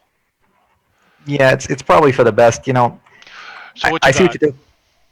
Well, first off, I gotta laugh about the 5 gold thing. They say there's a sucker born every minute. That was 5 gold to talk to somebody. What was that, man? I'm not going to share everything with you, but I gotta take some risk even to talk to the man. He's got a heightened sense of security. You know what I'm saying? But I have a tendency to help everybody move the things that they don't need, that need to Gotcha. find another household. So I'm burning a small favor, and one of me small favors is worth at least 5 gold. She got the friends and family rate. Well, that's nice of you, man. Here, let me show you what I got. And again, discretion would be key. I'll open up the bag full of. And he looks at the bell, and he looks at the silverware, and he looks at the cosmetics, and he goes, "Just so I feel like I better be telling you this. It's well, what I'm seeing here is the House Galen family crest. How did you get a full set of fucking silverware from House Galen in their goddamn dinner bell?" Well, I mean, and the towel too, which I thought was pretty nice. Um, but I mean, the dinner set, it just kind of fell into my lap with some acquaintances and stuff. They seem to think I'm a hero or something. I don't get it. All right, so I'm just gonna make some. I so much want to do a mafia accent, but I'm not. So here's some things I'm going to do. All right, I'm going to just assume that I got to take at least 25 to 50% of what the sale price of these would be to get you out of town in a barrel in a secured way. I'm just going to start with that. All right, so let's assume that negotiations begin with me incorporating the cost of smuggling your ass out before they fucking come and kill you in the overall Oh, price. no. So They're fine. They're fine with it. They don't even care. Oh, so what you're saying to me is these are gifts? Is that what you're Kinda. saying? The gifts, but it would be better if they weren't known to be out on the market in the street. You know what I mean? So, Penny, I'm going to say a couple things to you here, and I want you to answer completely straight with me. So, nobody's going to be coming to me saying, "Where the fuck did you get these Galen things?"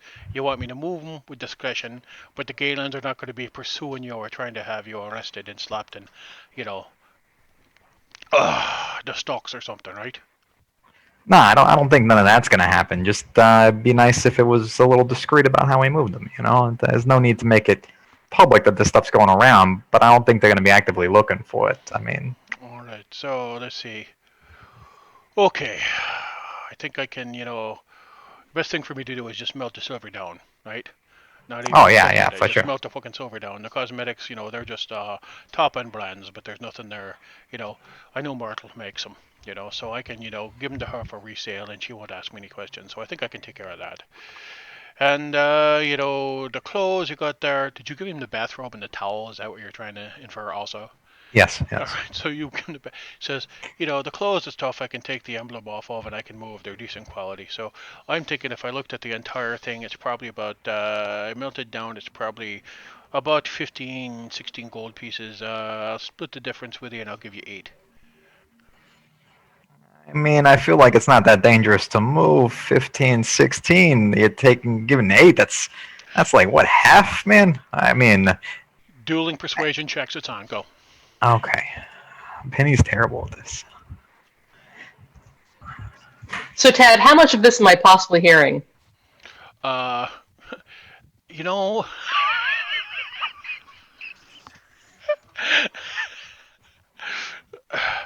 because I had to show you that, Matt. He convinces you that 7 gold pieces is completely fair. 7.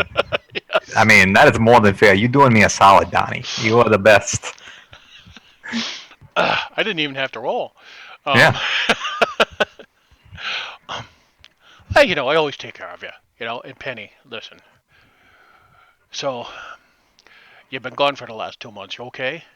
I was worried about you. I thought you might have gotten bagged. And Jen, you haven't been able to hear anything. They're murmuring, they're silent. You just have not been able to hear much at all. All right. Now that's you standing by the door just trying to listen. If you wanted to press your ear up against the door, I would give you advantage. But probably somebody would see you doing it because there are people in the shop here. Uh, No, I'm not that sneaky. So yeah, I'll take what I got. Okay. all right, so here's the thing, man. I'm not really supposed to talk about any of this, but I'm doing some work for some people, and I'm going to be disappearing from time to time. Hopefully, not permanently. I would say the pay is good, but I haven't gotten paid yet for 2 months of work. Would you believe that? Bunch of swindlers. Well, if if they be speaking jail, you're gonna have to pay bail. That's all I can say. Well, I appreciate your discretion, and if you could just get back to us through the normal means once you figure out this cat person for Jenna. This exotic fella that you're looking for that handles these big wild cats. So, where does me bond? I don't trust easy, but I trust well. You be good folk. So, and he flips you another gold piece and he goes, "Listen, Penny, we got to work on your negotiation skills. You know what I'm saying? You Listen, frickin' man. never fall off the starting price, ever." And he pats you on the shoulder and he says, "You're the bravest little gal I ever freaking met. Anytime you need me, you'll come here, all right?" Hi, man. I appreciate your discretion. You're always the best. You treat me right. Thanks for the gold. And if I ever have any people with any other weird requests, like giant pigeons or something, I'll send them your way too. Pigeons. God, that's awesome. All right, so I'm going to pull this scene to a close and we're going to move on to everybody sort of showing up at um, Fletcher's office. Fletcher, Rocketman Williams.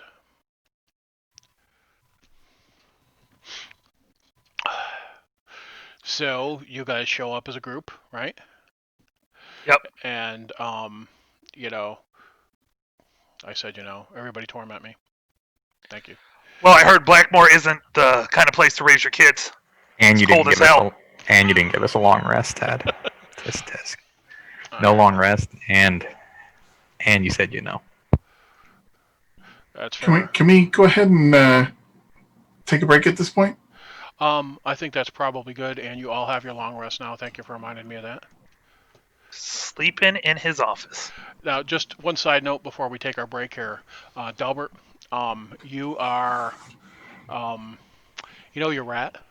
All right. Yeah. Um, Rat would sleep with you if you let it. All right. And it doesn't want to be away from you at all. It's going to stay with you anyway you look at it at this point. All right. Okay. Okay. You okay with that? I'm okay with that. It prefers to hang out in like a belt purse if you've got one. I was actually going to go to the market and get a clog or something Okay. that I can put him inside and um, maybe have it under my robe or something so that he doesn't get crushed if I get hit, or you see what I'm saying? Absolutely. Absolutely. You can actually, if you want to, pick up like an iron cylinder with a latch. All right. Like you would, in Right on. yeah. So going to be you're going to be able to find something that they would use to transport like carrier pigeons, right? Okay. So you're going to Perfect. get something like that for them, and you know the town well enough to dig around for that. So that's what you were doing, all right? And that's a little specialized, but it's not crazy. That's probably about 5 silver pieces for you, and I trust you to make that adjustment. Okay. You can add it into your inventory. So what we're going to do is we're going to take a break. It's 10 minutes to 5 right now. We will get back together at 5 o'clock. I want to thank everybody in chat for hanging with us. I hope you've been enjoying the role playing. And when we get back, we will begin to talk very seriously about a whole bunch of issues. Thank you so much for watching us, and we'll be right back.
Hey, folks, we're back.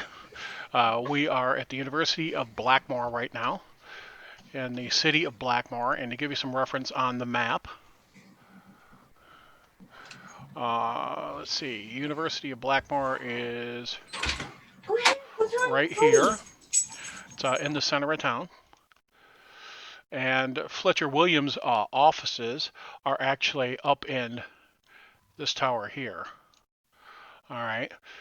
And there is a little grove there that's been set. It's a little park area. And there is an obelisk in the center of it that has is made out of the black stone and has been in Blackmoor for a long time. And we haven't completely deciphered everything that's on it. But there's runes and such inscribed on it, and it's that black rock down underneath. So, heading in to talk to the man. Most certainly. Yep. All right, so you go into the open foyer area, and there's a spiral staircase working its way up. The big central area is student area more than anything else. You have people studying in there. There's some classworks. I said damn it. There's some study groups over in tables against the wall, and there are drift globes and continue light spells throughout here.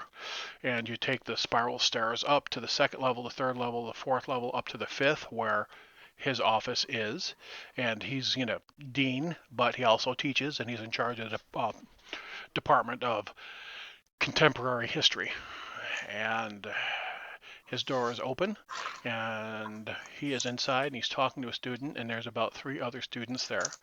And standing outside is a woman with a little bit of face paint on, some stripes, looks like dramatic sort of painting, and she's obviously been out on the road. She's got stone, travel stained cloak. She's wearing a rapier, and she looks up at you, and she nods and stands up, walks to the door, and says something.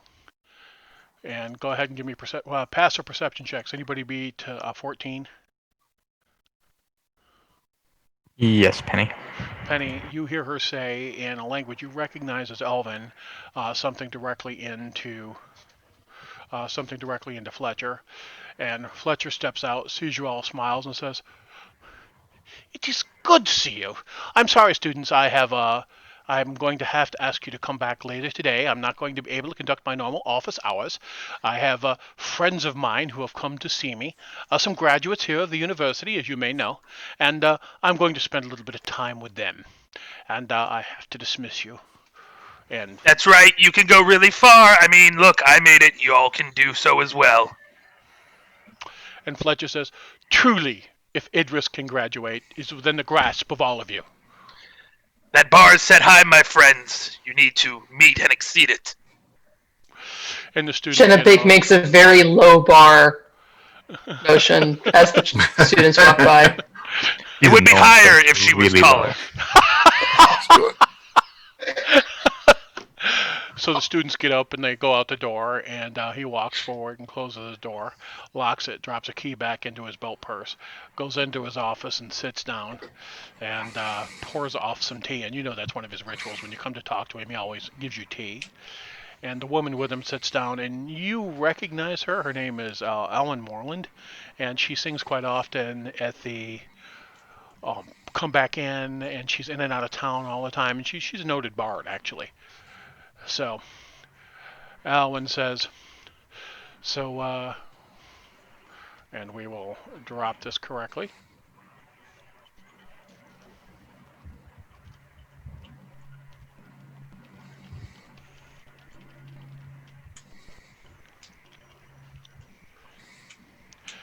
And she says something in Elven, and Fletcher looks up at her and says, "Yes, yes, absolutely. Be polite, Alwyn.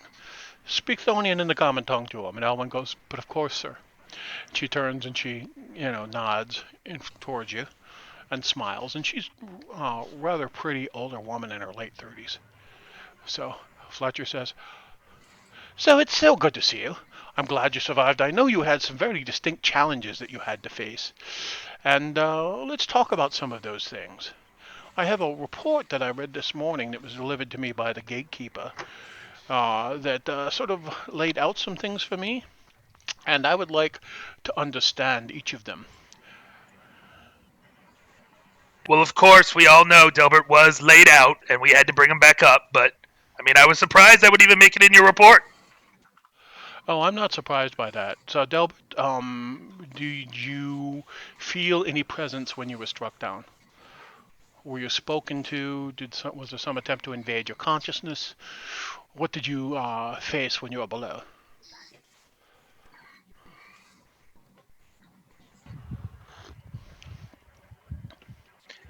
He's Genevieve, you may want to take notes. This is important.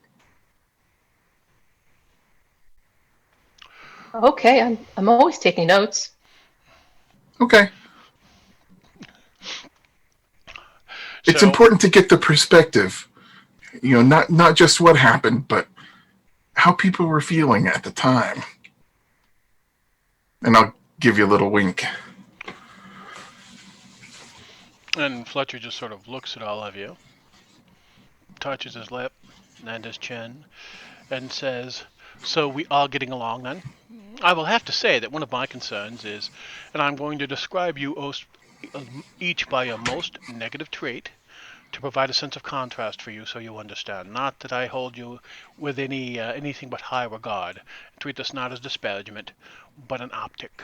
So we have Idris, who is arrogant young fop; Penny, who is a survivor in the hardest and most crude sense of the term; Delbert, who is naive and a child of privilege; and then, of course, we have Jenna Bink, who has no experience outside of an academic environment and sadly at times is tone deaf to social context. And I was worried that that combination of individuals might not be fully supportive, but I see you're all alive and no one has died. Are you friends yet? I mean, I feel like as employees, we would be a lot more friendly if we have gotten paid for the 2 months of service we did. Oh my, I am so sorry. Um, Go. You are all known. You are all recognized. Go to Tuthok's moneylender house. Present yourself there. Present. They will take your signature. They will render magical likeness, and you may return. We have on deposit for you 100 gold pieces a month, as we discussed. So there will be 200 gold for us there. Unreserved at this point, yes.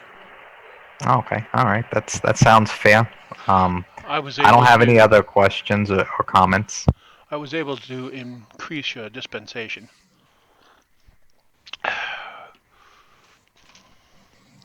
200 each is very generous.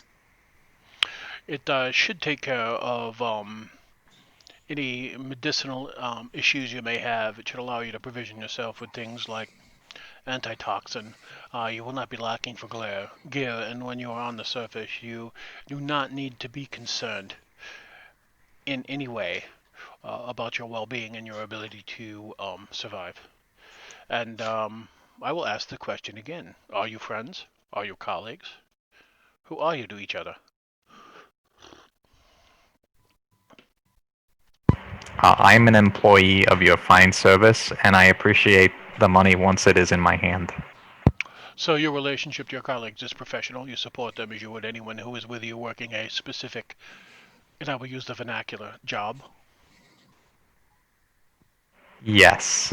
So, all right. Does anyone else wish to speak on this issue, or are you all going to be as guarded? No, Well, I mean, oh, go ahead, go ahead.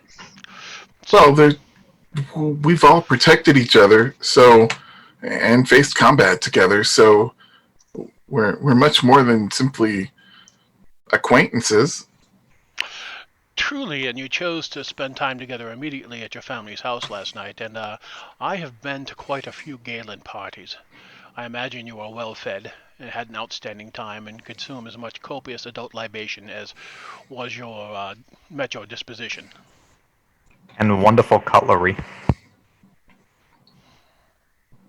Yes, she does set a fine table, doesn't she? So, I was very impressed. I've never seen something like that. so is that sincere, Penny?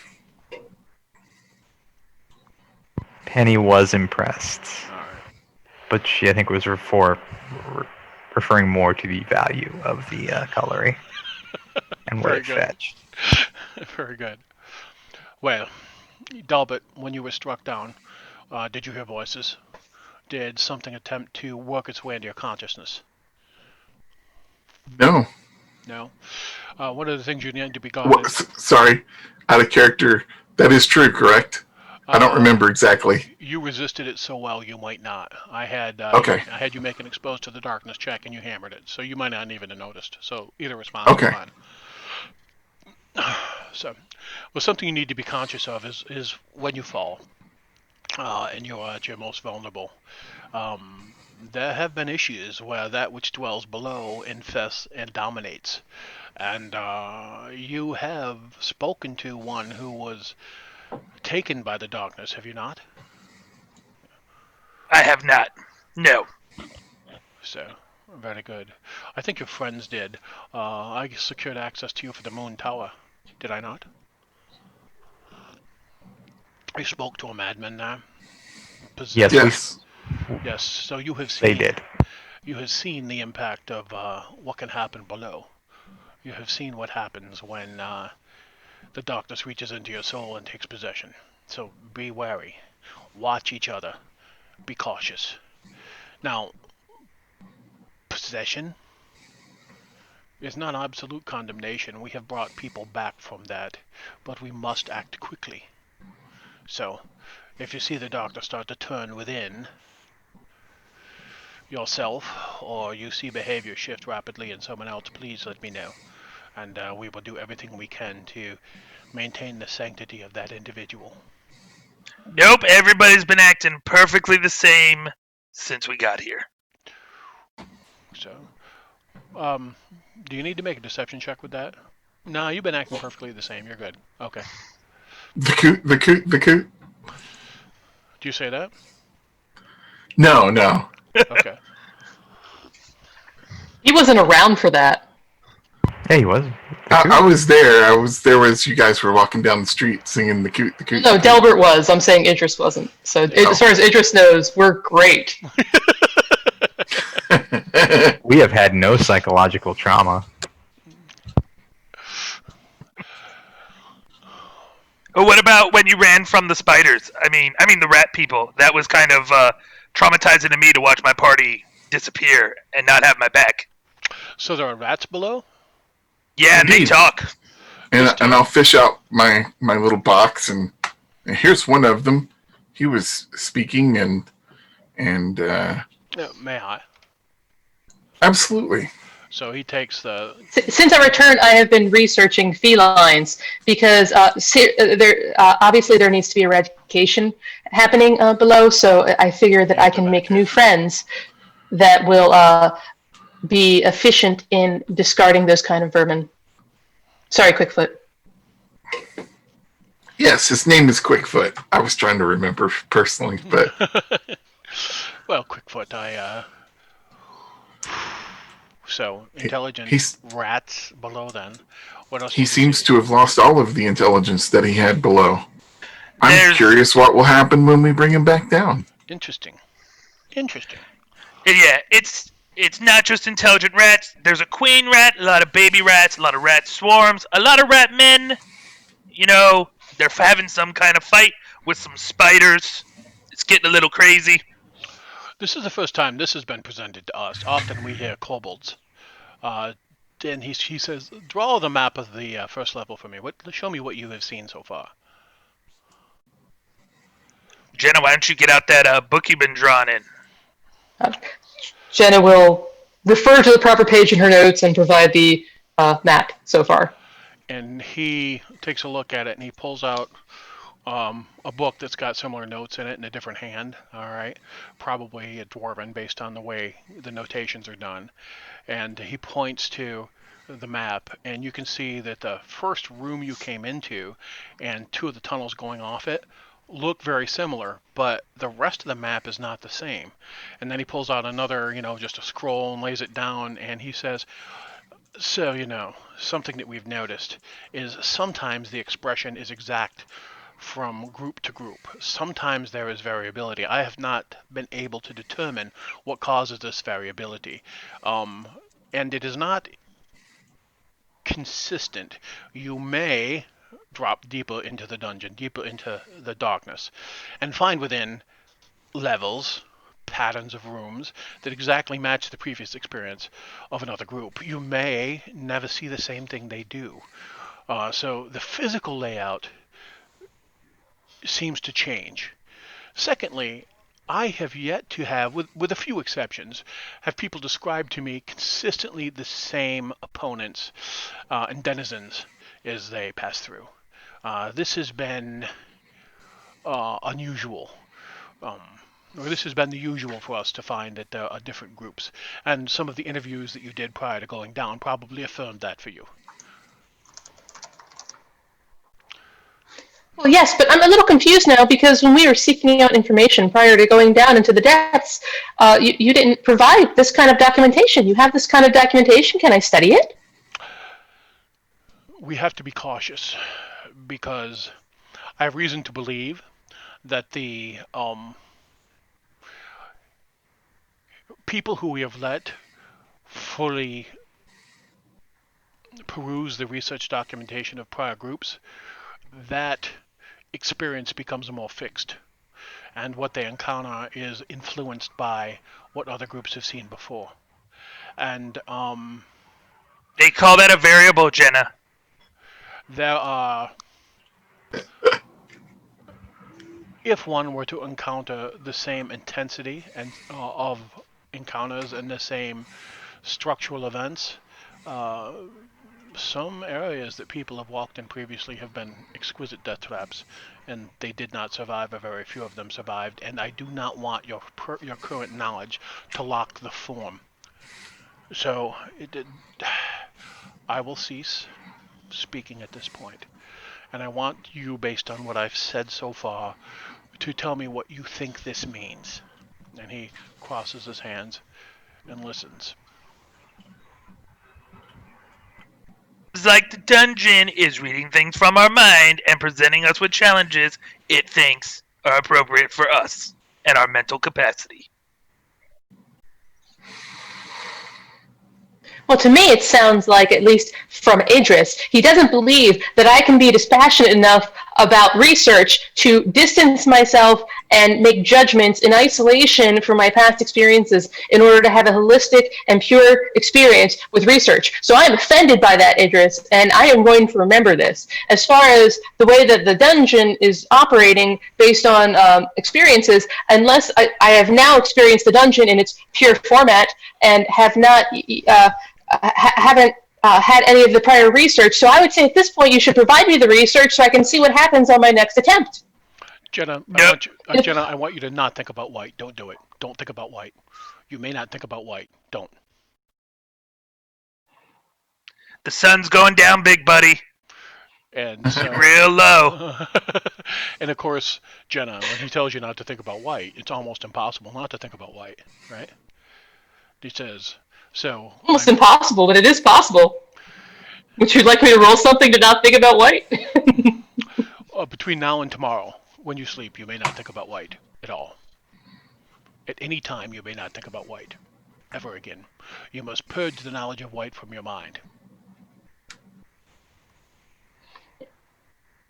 According to the Wizard's Cabal, they do that all the time. There's some kind of nonsense about, believing two impossible things before breakfast, and then reading things, and then carrying multiple possibilities in their head. White. Yes.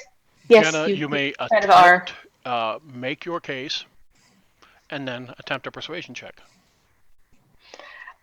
I am simply stating that we have a control group where we went with no research other than the interviews you permitted us, which, if you were following your own rules, you would not have even permitted us those interviews because those already tainted the knowledge we had in our head and provided us a forethought of what we were getting into.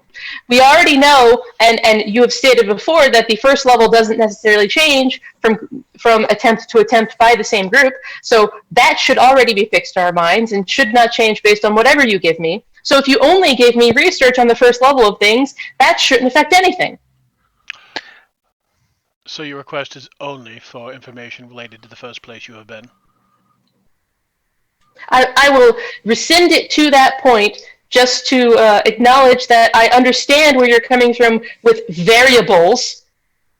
There's lots of them, lots of variables, little ones, big ones. Hmm. Delbert, your thoughts. So it would appear to me that um, did I tell you that we spoke to the rats? We told you that, right? Yes, sir, you Well, did. the rats informed us that people from many different places have been coming down into the dungeon, not just Blackmoor. So that would imply that the dungeon is touching more realities than merely our own. Okay, Jenna go ahead and make a persuasion check into the tower.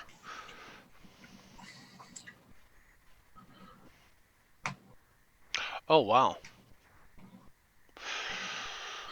Jenna, I was resistant to providing information to you, but I think you've already begun to understand some things about what's going on below. What I am willing to do is share what we know about the areas that you've encountered before, what the patterns seem to be, so you can perhaps begin to see if you can cipher some sort of pattern of manifestations and behavior. I will give you that.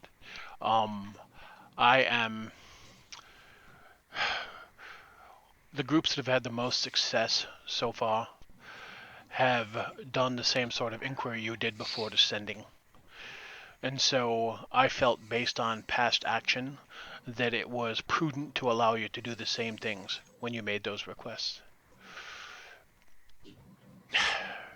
This is delicate, delicate.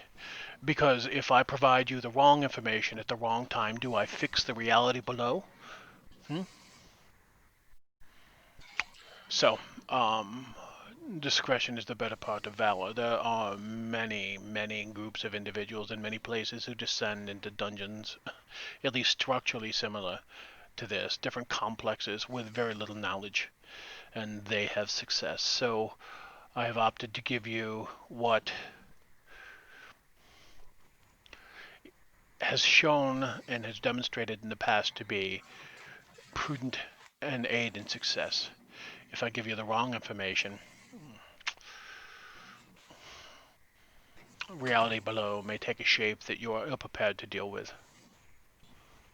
So yes, Delbert, what is your theory then? Explicitly state to me what you believe is happening. I do not wish to affirm, but I would like to hear. So the the dungeons beneath Blackmoor have existed in this reality for who knows how long. Certainly before the invasion of the the egg of Kut, and um, presumably the dungeon has existed in these other realities as well. So it seems that the reason that you're getting conflicting reports as to what the dungeon layout looks like is that um, the the dungeon that that a group gets sent to is from a different reality, and we don't have any control over which reality gets selected. Interesting. So there's a um, there's a break in the fabric of reality below Blackmoor, and the dungeon is being shifted around. That's my Interesting. theory. Interesting, Delbert. Interesting. So, and you're basing this on what you've experienced below and what I've described to you so far, and also direct feedback by some of the denizens of the dungeon. Then, Yes. Very good. And it would appear that the laws of reality don't apply evenly across all of um, the realities, the planes of existence that are involved in this Look at tear. Ratfoot or Quickfoot or Swiftfoot. What's the creature's name? Quickfoot. Quickfoot. Take a look at his paws, if you would. Okay, I'll pull him out. And Quickfoot, can I see your paw? Quickfoot peeks up over the edge at you. You know what I mean? And you're able to grab his paw, and he rubs his little snout on you. All right, and he's got 3 toes, and his pad doesn't look like an animal's pad that you've seen before. And he go ahead and make a nature check. Okay. Hey, Delbert, does Quickfoot have that weird symbol on him that the other rats did? The rats did not have the symbol, as I recall. I thought they had one of the 3 symbols out of character. They did. Did they? Okay. Yeah, they did. So that's a different path to speciation. All right. Pretty much any animal, and this is just part of the biology classes that you folks took, right? So they talk a thing about a dichotomous key, and they talk about nomenclature in similar ways that we do. But that's a different path of speciation. Pretty much any mammalian form, all right, has a pad that kind of looks like your palm and has the same amount of digits. This thing has 3. This is a different path of speciation. So you almost have, so it's like you have material proof of your theory right there. This is not indigenous to your planet or your sphere. Okay. All right, so you look at that and you're like, damn. All right. And yes, the rats did have. Give me a second here and let me pull up that information for you. All right, now It was Raylan. Raylan, When yes, you ask this, I'm going to look at Quickfoot to see if he has the symbol he does not. underneath his fur. He does not. So, and he did before. Before being pulled out of. Right. When he came to the surface, he doesn't anymore. Okay. Yes, so there were 3 distinct arcane symbols that I discovered on the various denizens of the dungeon below. They were this one, and this one, and I showed him pictures of the Raylan, Niavara, and I would have to go back through my notes. Oh, Lucan.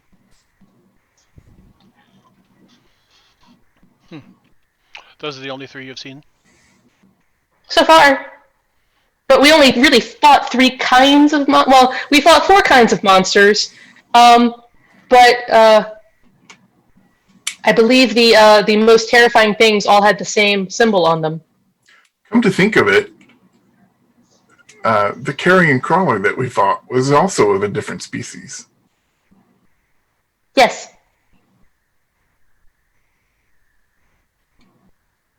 Yes, I'm liking my theory more. Well, is it really a theory or a hypothesis at this point? Because we still need to test it thoroughly. Yeah, you actually. I remember Jenna Banks saying she was taking very specific notes, and it didn't look like carrion crawlers that you'd seen before at all. Right? Different sort of carapace, different sort of tentacles. So just a different physical creature. So Fletcher says, I would say keep your research going in terms of what those symbols are. And as you develop theories, bring them to me.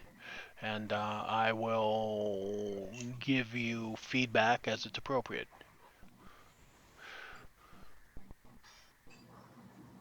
Did they tell you about the things that like jumped out of the walls and stuff that looked all weird and hideous monster stuff in the report? Describe them to me. I'll describe the things that came out. So these were excreted from pillars that looked like muscle but was stone, and Yeah. they were terrifying to look at. I mean, yeah, they were not very pleasant upon the eyes. Uh, I have no idea what that is. The pillars that you're describing to me have occurred once before at a different level, and those are monuments, physical presentations of the god of the orcs. So, Grumsh sometimes within temple complexes, within cave complexes of his people, will make his presence known on the material plane by delivering that sort of pillar. But the creature you described to me is not familiar to me. So, Have you sent people down into the dungeons before with talismans or helmets or something to shield their minds from the entities that are? nothing we have tried has worked. We have tried blessed objects. We have tried objects made out of lead, or coated in a lead sheen. We have had some success, or some success has been reported to us by calling on divine or arcane aid to shield when someone begins to shine shows of manifestation. Um, but anything we have attempted has not been fully efficacious in shielding and protecting people. So the bonds that you form between you will be the greatest defense.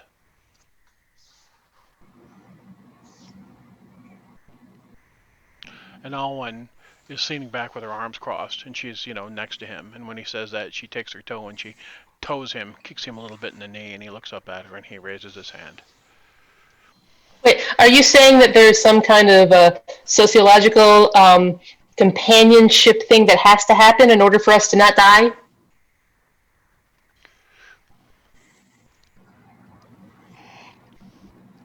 You love That's a what you love. yes. Excuse me? You love what you love.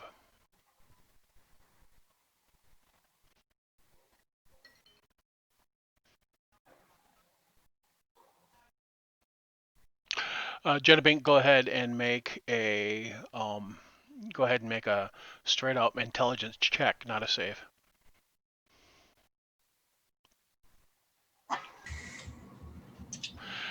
You remember Paulina, the priest, talking about, and they were very successful. They made it really down like to the 10th level of the dungeon, talking about the relationship and the bond she had with her friends and how hard it was when they finally lost control and she wasn't able to pull them back. That was explicitly the language she used. So you remember that now as he's talking in this way.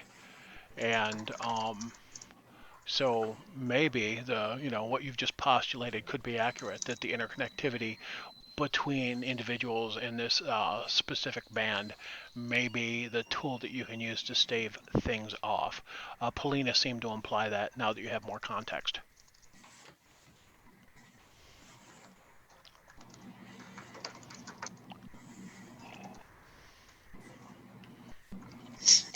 But mm, Jenna kind of just crosses her arm and goes silent.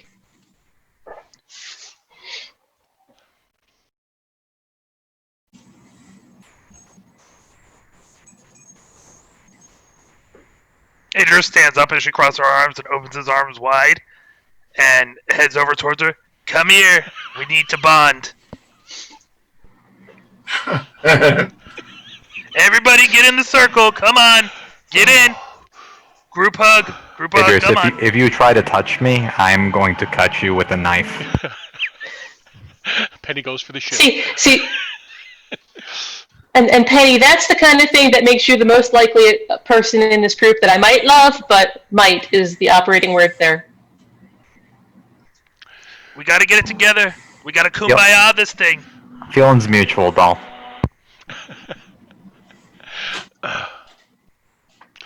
Alwyn starts laughing. All right.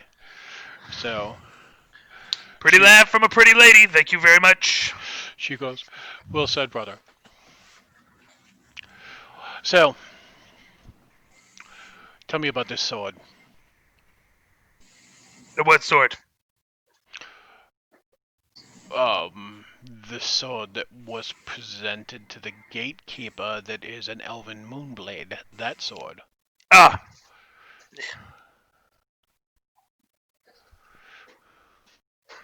And he, takes a look at it.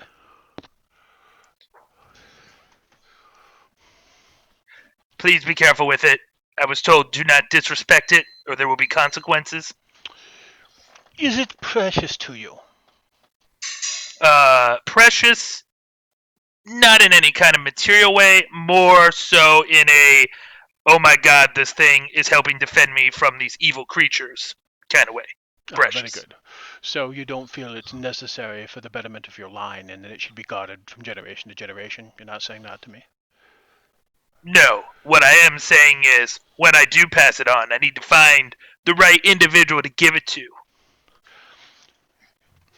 So, the elven noble houses have each made one of these blades, and the Western have some, the Kamasti have some. Their forging predates the split in the elven blood.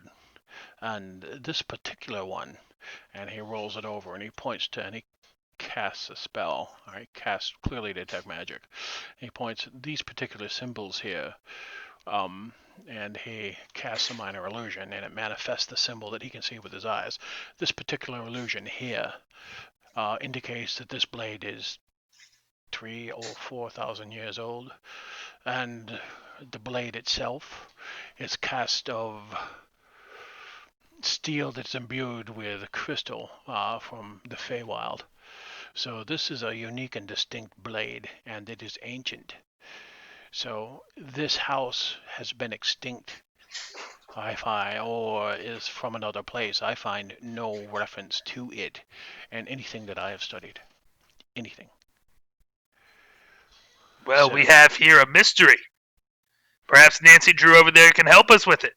She's into research. are you talking to Alwyn?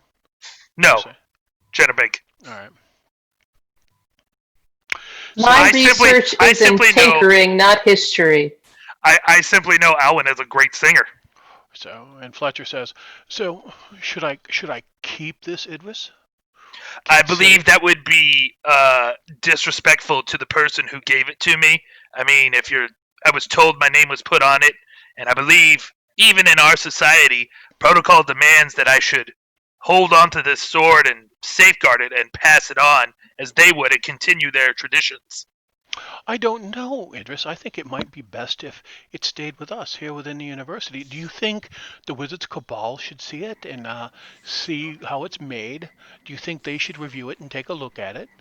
Well, they can always take a look, but as we say here, possession is 9/10 of the law, and the elven ghost looking thing that gave it to me and spoke to me, it sounded pretty sincere that, I should make sure I take care of this.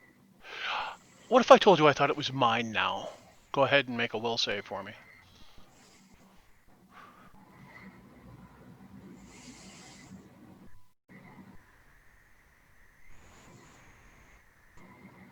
Okay, you get red in the face and filled with rage, but you hold yourself in control. All right, would you role play that for me? Sure. That would be a fabrication, sir, because, as you have just stated, this is an elven blade, and you, by your rounded ears, are not an elf. So therefore, how could it belong to you? I don't see your name inscribed on the sword, in the chain, the blockchain of the sword. Take it. You can take it. I was Excellent. just testing you, Idris. The thought of it being separated from you began to fill you with rage. I would be conscious of that blade and the impact it has upon you. Now, I cannot tell you that I believe that it is malign. I cannot tell it is an elven blade. It is predates the split of people, so it is very pure. But be aware that you have hunger for it. I have seen this manifest in different ways before. So just be cautious. Now I'm going to ask you this directly. Directly. And I need you to be very honest with me. This was given to you, was it not? Yes, by a ghostly looking lady in armor. Have you entered into a relationship or pact with her? I would say probably so, because there's a lot of crazy things in that dungeon, and we need all the help we can get. So I cut deals. That's what I do. He looks at you and he says, Delbert, he has taken a pact as a warlock. A warlock? What's a warlock? It's an individual who achieves access to arcane power by imbuing themselves with the power of another entity, whether extraplanar or not. You mean And I, Delbert, Idris, have Idris, achieved? I'm an achiever. It's great. yes, in many ways you are, Idris. But Delbert, if we report this, they will bind him.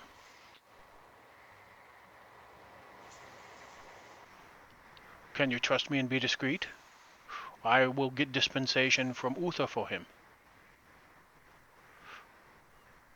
Yes, Very I'll be good. discreet. Very good. Give me a day to get dispensation from Uther. Idris, there is a danger of possession. I want you to understand that. Do you understand, Idris? I guess. So, she, if it is the being that I think it is benign, but has her own agenda. You may find conflicting thoughts manifest themselves within your mind. Hmm? Kind of like when I'm talking to my father. Certainly, he is a much different person than you are, Idris. Yes, yes. But I would say be cautious. Be cautious. Report any difference you find within to your friends.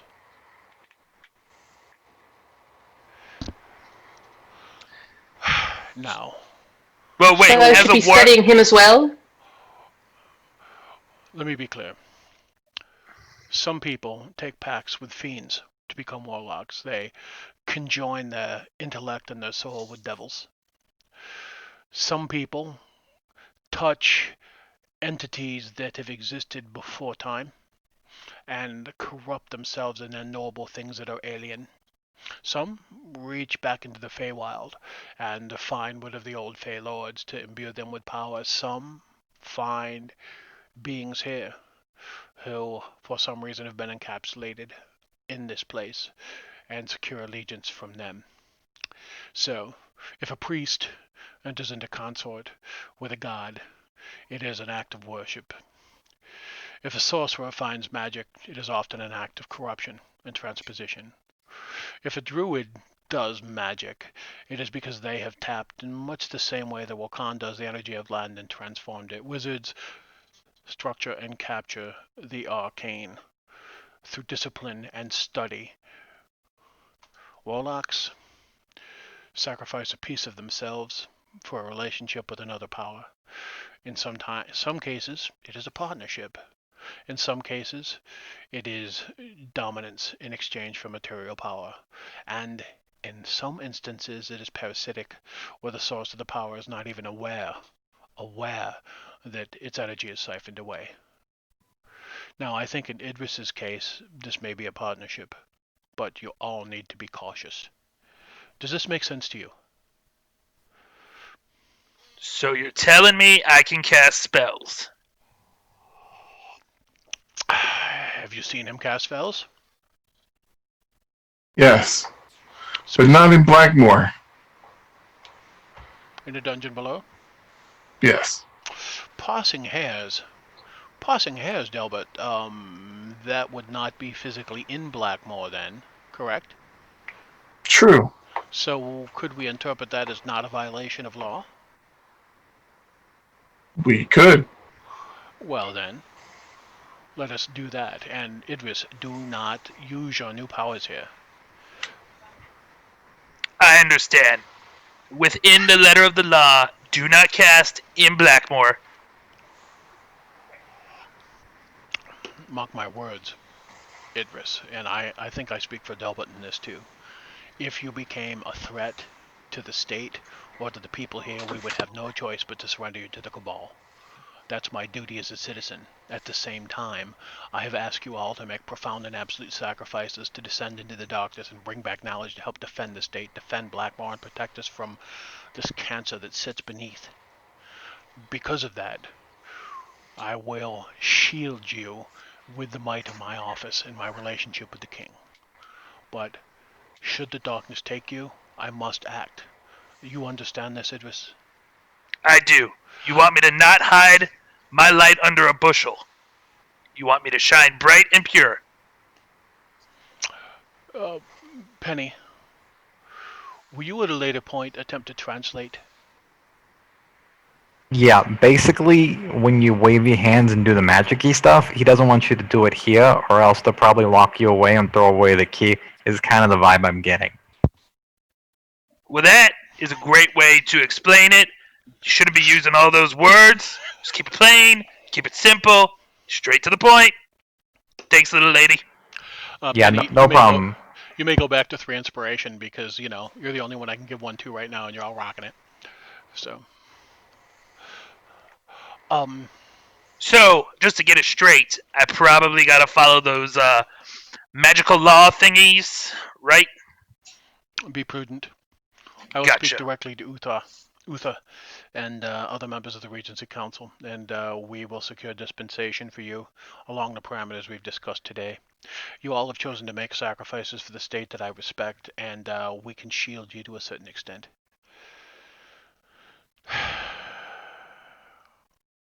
So, when do you think you will return? I mean, probably after we get paid and, like, get all our stuff situated again. Yes, I need to do additional research, and I also need to acquire some new supplies. Very good. So, now I have met with you collectively. I am more than willing to meet with you individually because I know what you face below. Well, I don't know specifically, but I have seen many people pass through this. And if you have something you need to speak to me about that burdens you, I am always here for each of you. So, I do have one question. Do you have any high grade rat poison? And I mean lots of it. I believe we can get you that. Yes, yes, That's all I really need.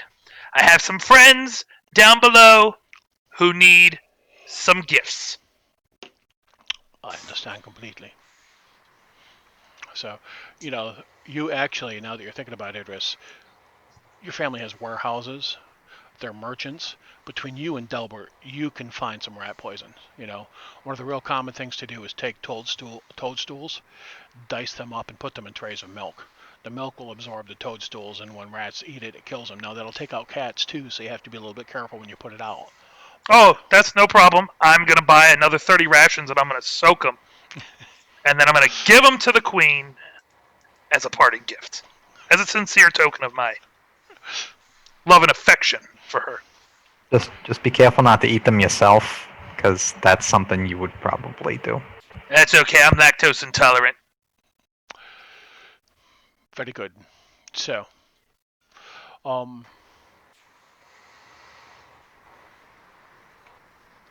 I appreciate the sacrifice you've made and what you've shared with us so far. And I am here as you need me to discuss whatever you need.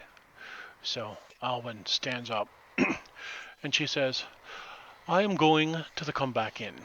If anyone would like to accompany me there, I believe I would be sharing several drinks. I will be performing and enjoying myself this evening. If you would like to join me, please do." And Of course. Of she course. walks out. She walks out and she extends her hand to Idris. All right. Thank you. You can be the Tennille to my captain. "I prefer the share to your Sonny." And she goes, and she begins to sing, you head out, thieves, thieves, tramps, and thieves. Well, I believe in life after love. So, anybody leaving with Idris and Alwyn or no? No, I'm making a point to stay. Penny will also leave. A little free alcohol to come back in, because I'm assuming Idris is buying it for the usual, you know? We don't drink alcohol. It's just water. You got to remember that. All right. Jenna Bink will leave after Penny, after she realizes that Delbert's just going to sit there, and she's going to wander by herself back to the come back in. Okay. Got it. Oh, really interesting choice, Jen. All right. Thank you. So, Delbert, I can tell something's bothering you, and I don't think it has to do with what you faced below. And he closes the door, and it's just you and him right now. What is it? Since we're sharing confidences and keeping secrets, Delbert, unless what you tell me compromises the state in some way, or puts us at hazard, or jeopardizes your mission in some profound way, what you tell me is between you and me.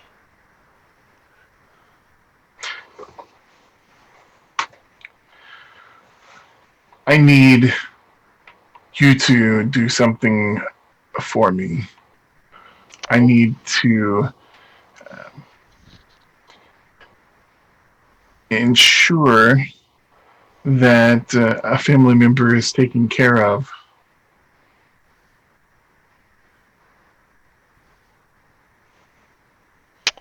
I don't mean that in the get rid of you sense. I mean No, no, that no, in no. the No, you're concerned about your own mortality, I think. Um, I must think this is your sister because your parents and brother can take care of themselves. Is this correct? yes. So, Megan Galen is a bright, sharp young woman. She will grow into a tribute to her household and to Blackmoor. Your mother has already begun to establish pathways for her, either in O'Dare or Saquon if she chooses it, or directly here at the university. So she is being well taken care of. So, and I think your concern is justified and you love her, but I believe she will be well taken care of in any instance. Your family loves her, and look at the work they've done with you and your brother. You are paragons of what it is to be a Thonian. And to be. She's begun to manifest um, as sorcerers do.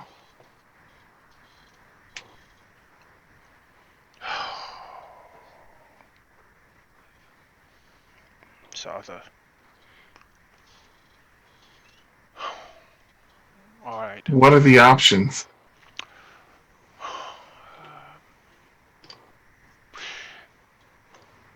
We can.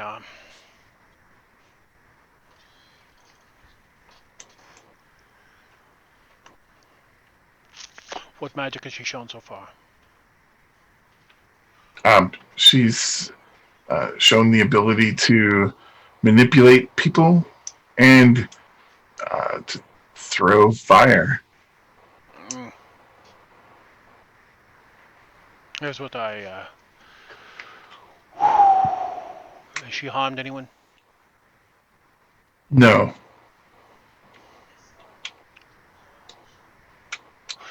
Here is. At some point, we must involve the Cabal. At some point, we must, but you and I know the path that will take. Um, does your family know? no one knows except me at this point, and her, and Okay. you.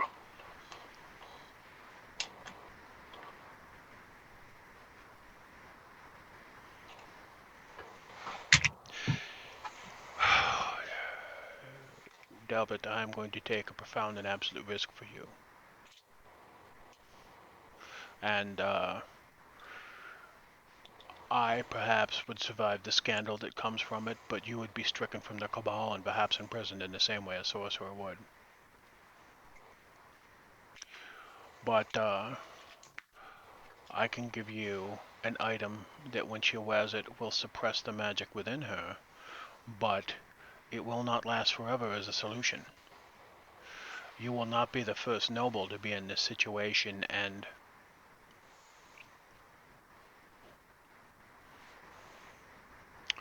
the wealthy have been able to escape the full impact of prosecution before. It's one of the things that I find unfair. But, Megan Galen,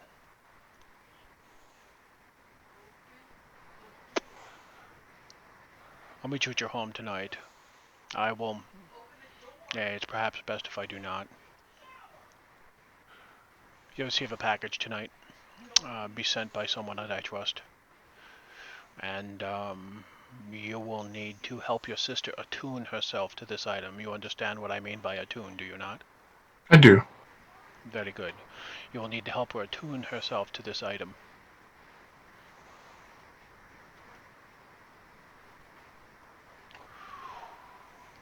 She will be unable to cast magic. This is similar to some of the items that are used to imprison, but it will not harm her, will not torture her in the way that it does often with the sorcerers. I will give you this. If they find it on her, if it is discovered, the Cabal will want to know how it was delivered. You, as a member of the Cabal, would be compromised profoundly based on the oaths you have sworn. I have the Shield of Uther, and I might be able to extend it to you, but I could not promise you that.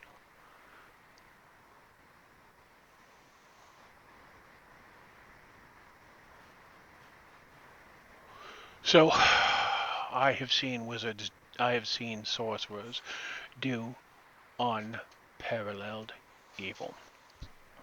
I have seen a sorcerer burn down farmsteads merely for the joy of the smell of the meat and the casting of the spell. I've seen this. I have also seen sorcerers surrender themselves to the state as an act of goodwill and who end up serving the Cabal in other functions. And I have seen sorcerers flee to the south to Sonia after the magic has been lit within them to live as citizens there and to be just. Our history inflicts terrible, terrible, terrible conflict on us. There's a split and a division that has to do with many things in terms of who becomes sorcerers, who uses magic in this way, and who does not. There was a time, I think, when it was just, and I do not know if it still is, but I do know it is the law, and I will find the gray area where I can. But, Delbert, you are a member of the Cabal. You are a noble of Blackmoor. I manipulate, I collect information, I do what I can in the background, I master information, and he points to his door. Contemporary history in many ways. But you and Idris will be the people that lead the next generation, and you must determine for yourselves what form that will take and how you will lead the Cabal and Blackmoor forward. But I will support you as best I can, son. And he reaches out and he puts his hand on your shoulder and he says, you bear an incredible burden here, and I am glad you came to me. I will not betray you.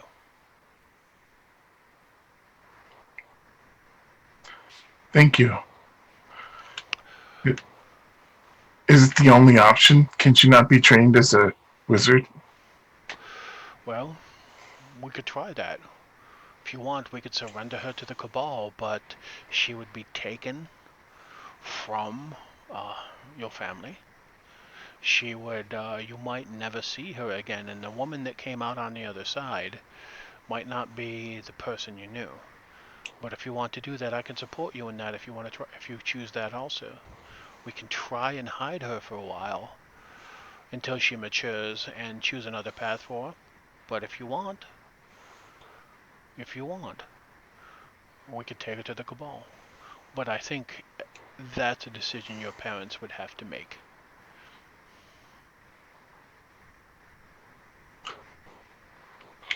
certainly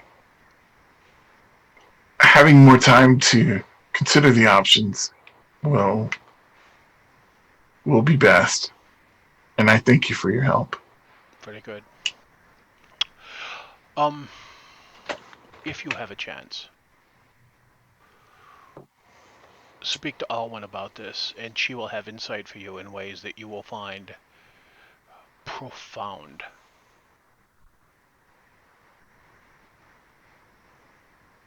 Okay. So, well, he opens up his desk drawer, and he pulls out a crystal decanter filled with a brownish tinged alcohol, viscous alcohol. And he pulls out 2 glasses, and he pours a little bit of brown liquor in, pours a little bit more of the brown liquor in, and he goes, so, some 300 years ago, a dwarf of great renown decided that there was a way to use moss to prepare a barrel and to treat and filter barley mash. And the result is this, and I have a draft from his second barrel. And on very special occasions, I share it with people I consider friends. Drink. No. And it would be the equivalent of perfect scotch. So he has a sip with you, and we will end today there. All right. Thank you so much for spending time with us today and listening to us and sharing, a little bit of Blackmoor with us. I very much appreciate it. We will be rating, I think, today. So we're going to hop over to another stream and support people whose work we really respect. And Jimmy's going to organize that for us. And I would like to take a little bit of time here for each of my players to talk a little bit about what they learned about Blackmoor today, and what they learned about their characters today, and how they feel about what they've passed through. And I guess we will start with Idris. Anyone can make a deal. That's the lesson you should learn. As long as you're important enough, rich enough, or connected enough. Or they send you down there and get you screwed up. So now that he's got a little more information about what's in his possession, he's going to have to think it through a little more. Awesome. So anything else you'd like to add?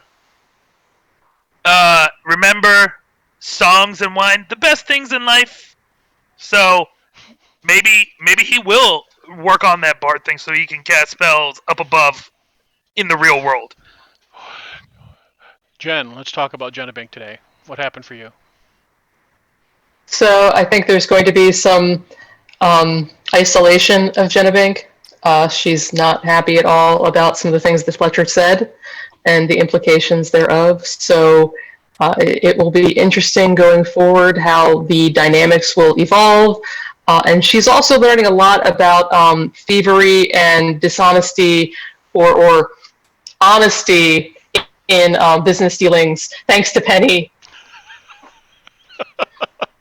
The corruption of Genebink. That's that real world. That's that real world experience Idris was telling you about in the bar. Just wait till Penny just sells her or something. Wow, that got dark real quick. Penny, so Matt, let's talk about Penny today and what you found. Well, one thing Penny did learn today is that these nobles are so rich they don't even care if you steal from them. So there's something there. But also Penny was expecting more of a harsh reaction from them, so maybe her ideology of what nobility is wrong, but no, they just have to be the wrong ones here. That's also, it was good to get involved more with the dark undersides of Blackmoor and see how that is going to be impacted. I'm curious to see what's going to happen with Jenna as well, meeting this exotic wild cats person who's probably named Joe. Yeah, no, it was a good session. It was good to see how this dynamic is going to evolve and whether or not we can come together through the power of friendship. Amen. Well, Delbert's sister could always charm us with friends. That's true. Hey, she'll be there for you. Sorry. Delbert, I you had think a that Delbert. you had a session today. I think that Delbert kind of went on a whirlwind tour today. Uh, there was definitely the the thing that went on with his sister, and uh, processing that initially, worrying about it all day, um, and trying to figure out who he can trust, and so now instead of being just simply um, dedicated to um, there's a conflict between family and the needs of the cabal now that he's going to have to process. So I think you handled it well. And something I want to thank all of you for is we just did 3 hours worth of session. There was no combat. It was all pure role playing. You guys kept pace with me. You stayed in character. You engaged the challenges that we built together head on and in a direct way. And I played Dungeons and Dragons since I was 11, right? So that's 41 years. And we can run combats, and when we do run combats, you guys do outstanding jobs. You're in character, and you engage those well. But you engage the role-playing challenges with as much ferocity, and I respect that. And I think it makes a better game. And the people that we're building together, the people we're sharing with our audience, are going to grow and face challenges, and we'll find things out about ourselves and explore crevices of the world too. So all is good. So I guess we're done for today. I'm going to say Uther once and always. And thank you so much for your time. And so, Jimmy, you figured out who we're going to raid? um, the person I was about to raid actually just popped off. Oh, bummer. So who we're going to raid is let's see. Amon Orgrimmar.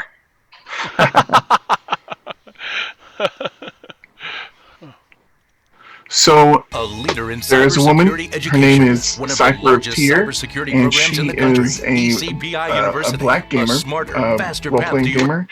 She's something else. She's actually pretty awesome. So let's go ahead and give her a raid. That's frolic. Thanks, everyone. You have a great day. Let me see if I can spell this right.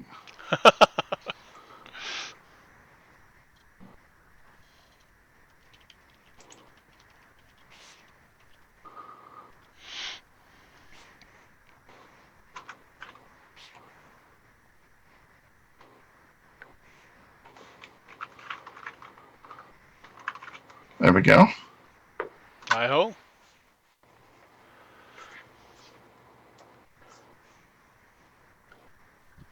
Say hi in chat when we get there, and see you guys later. Thanks so much.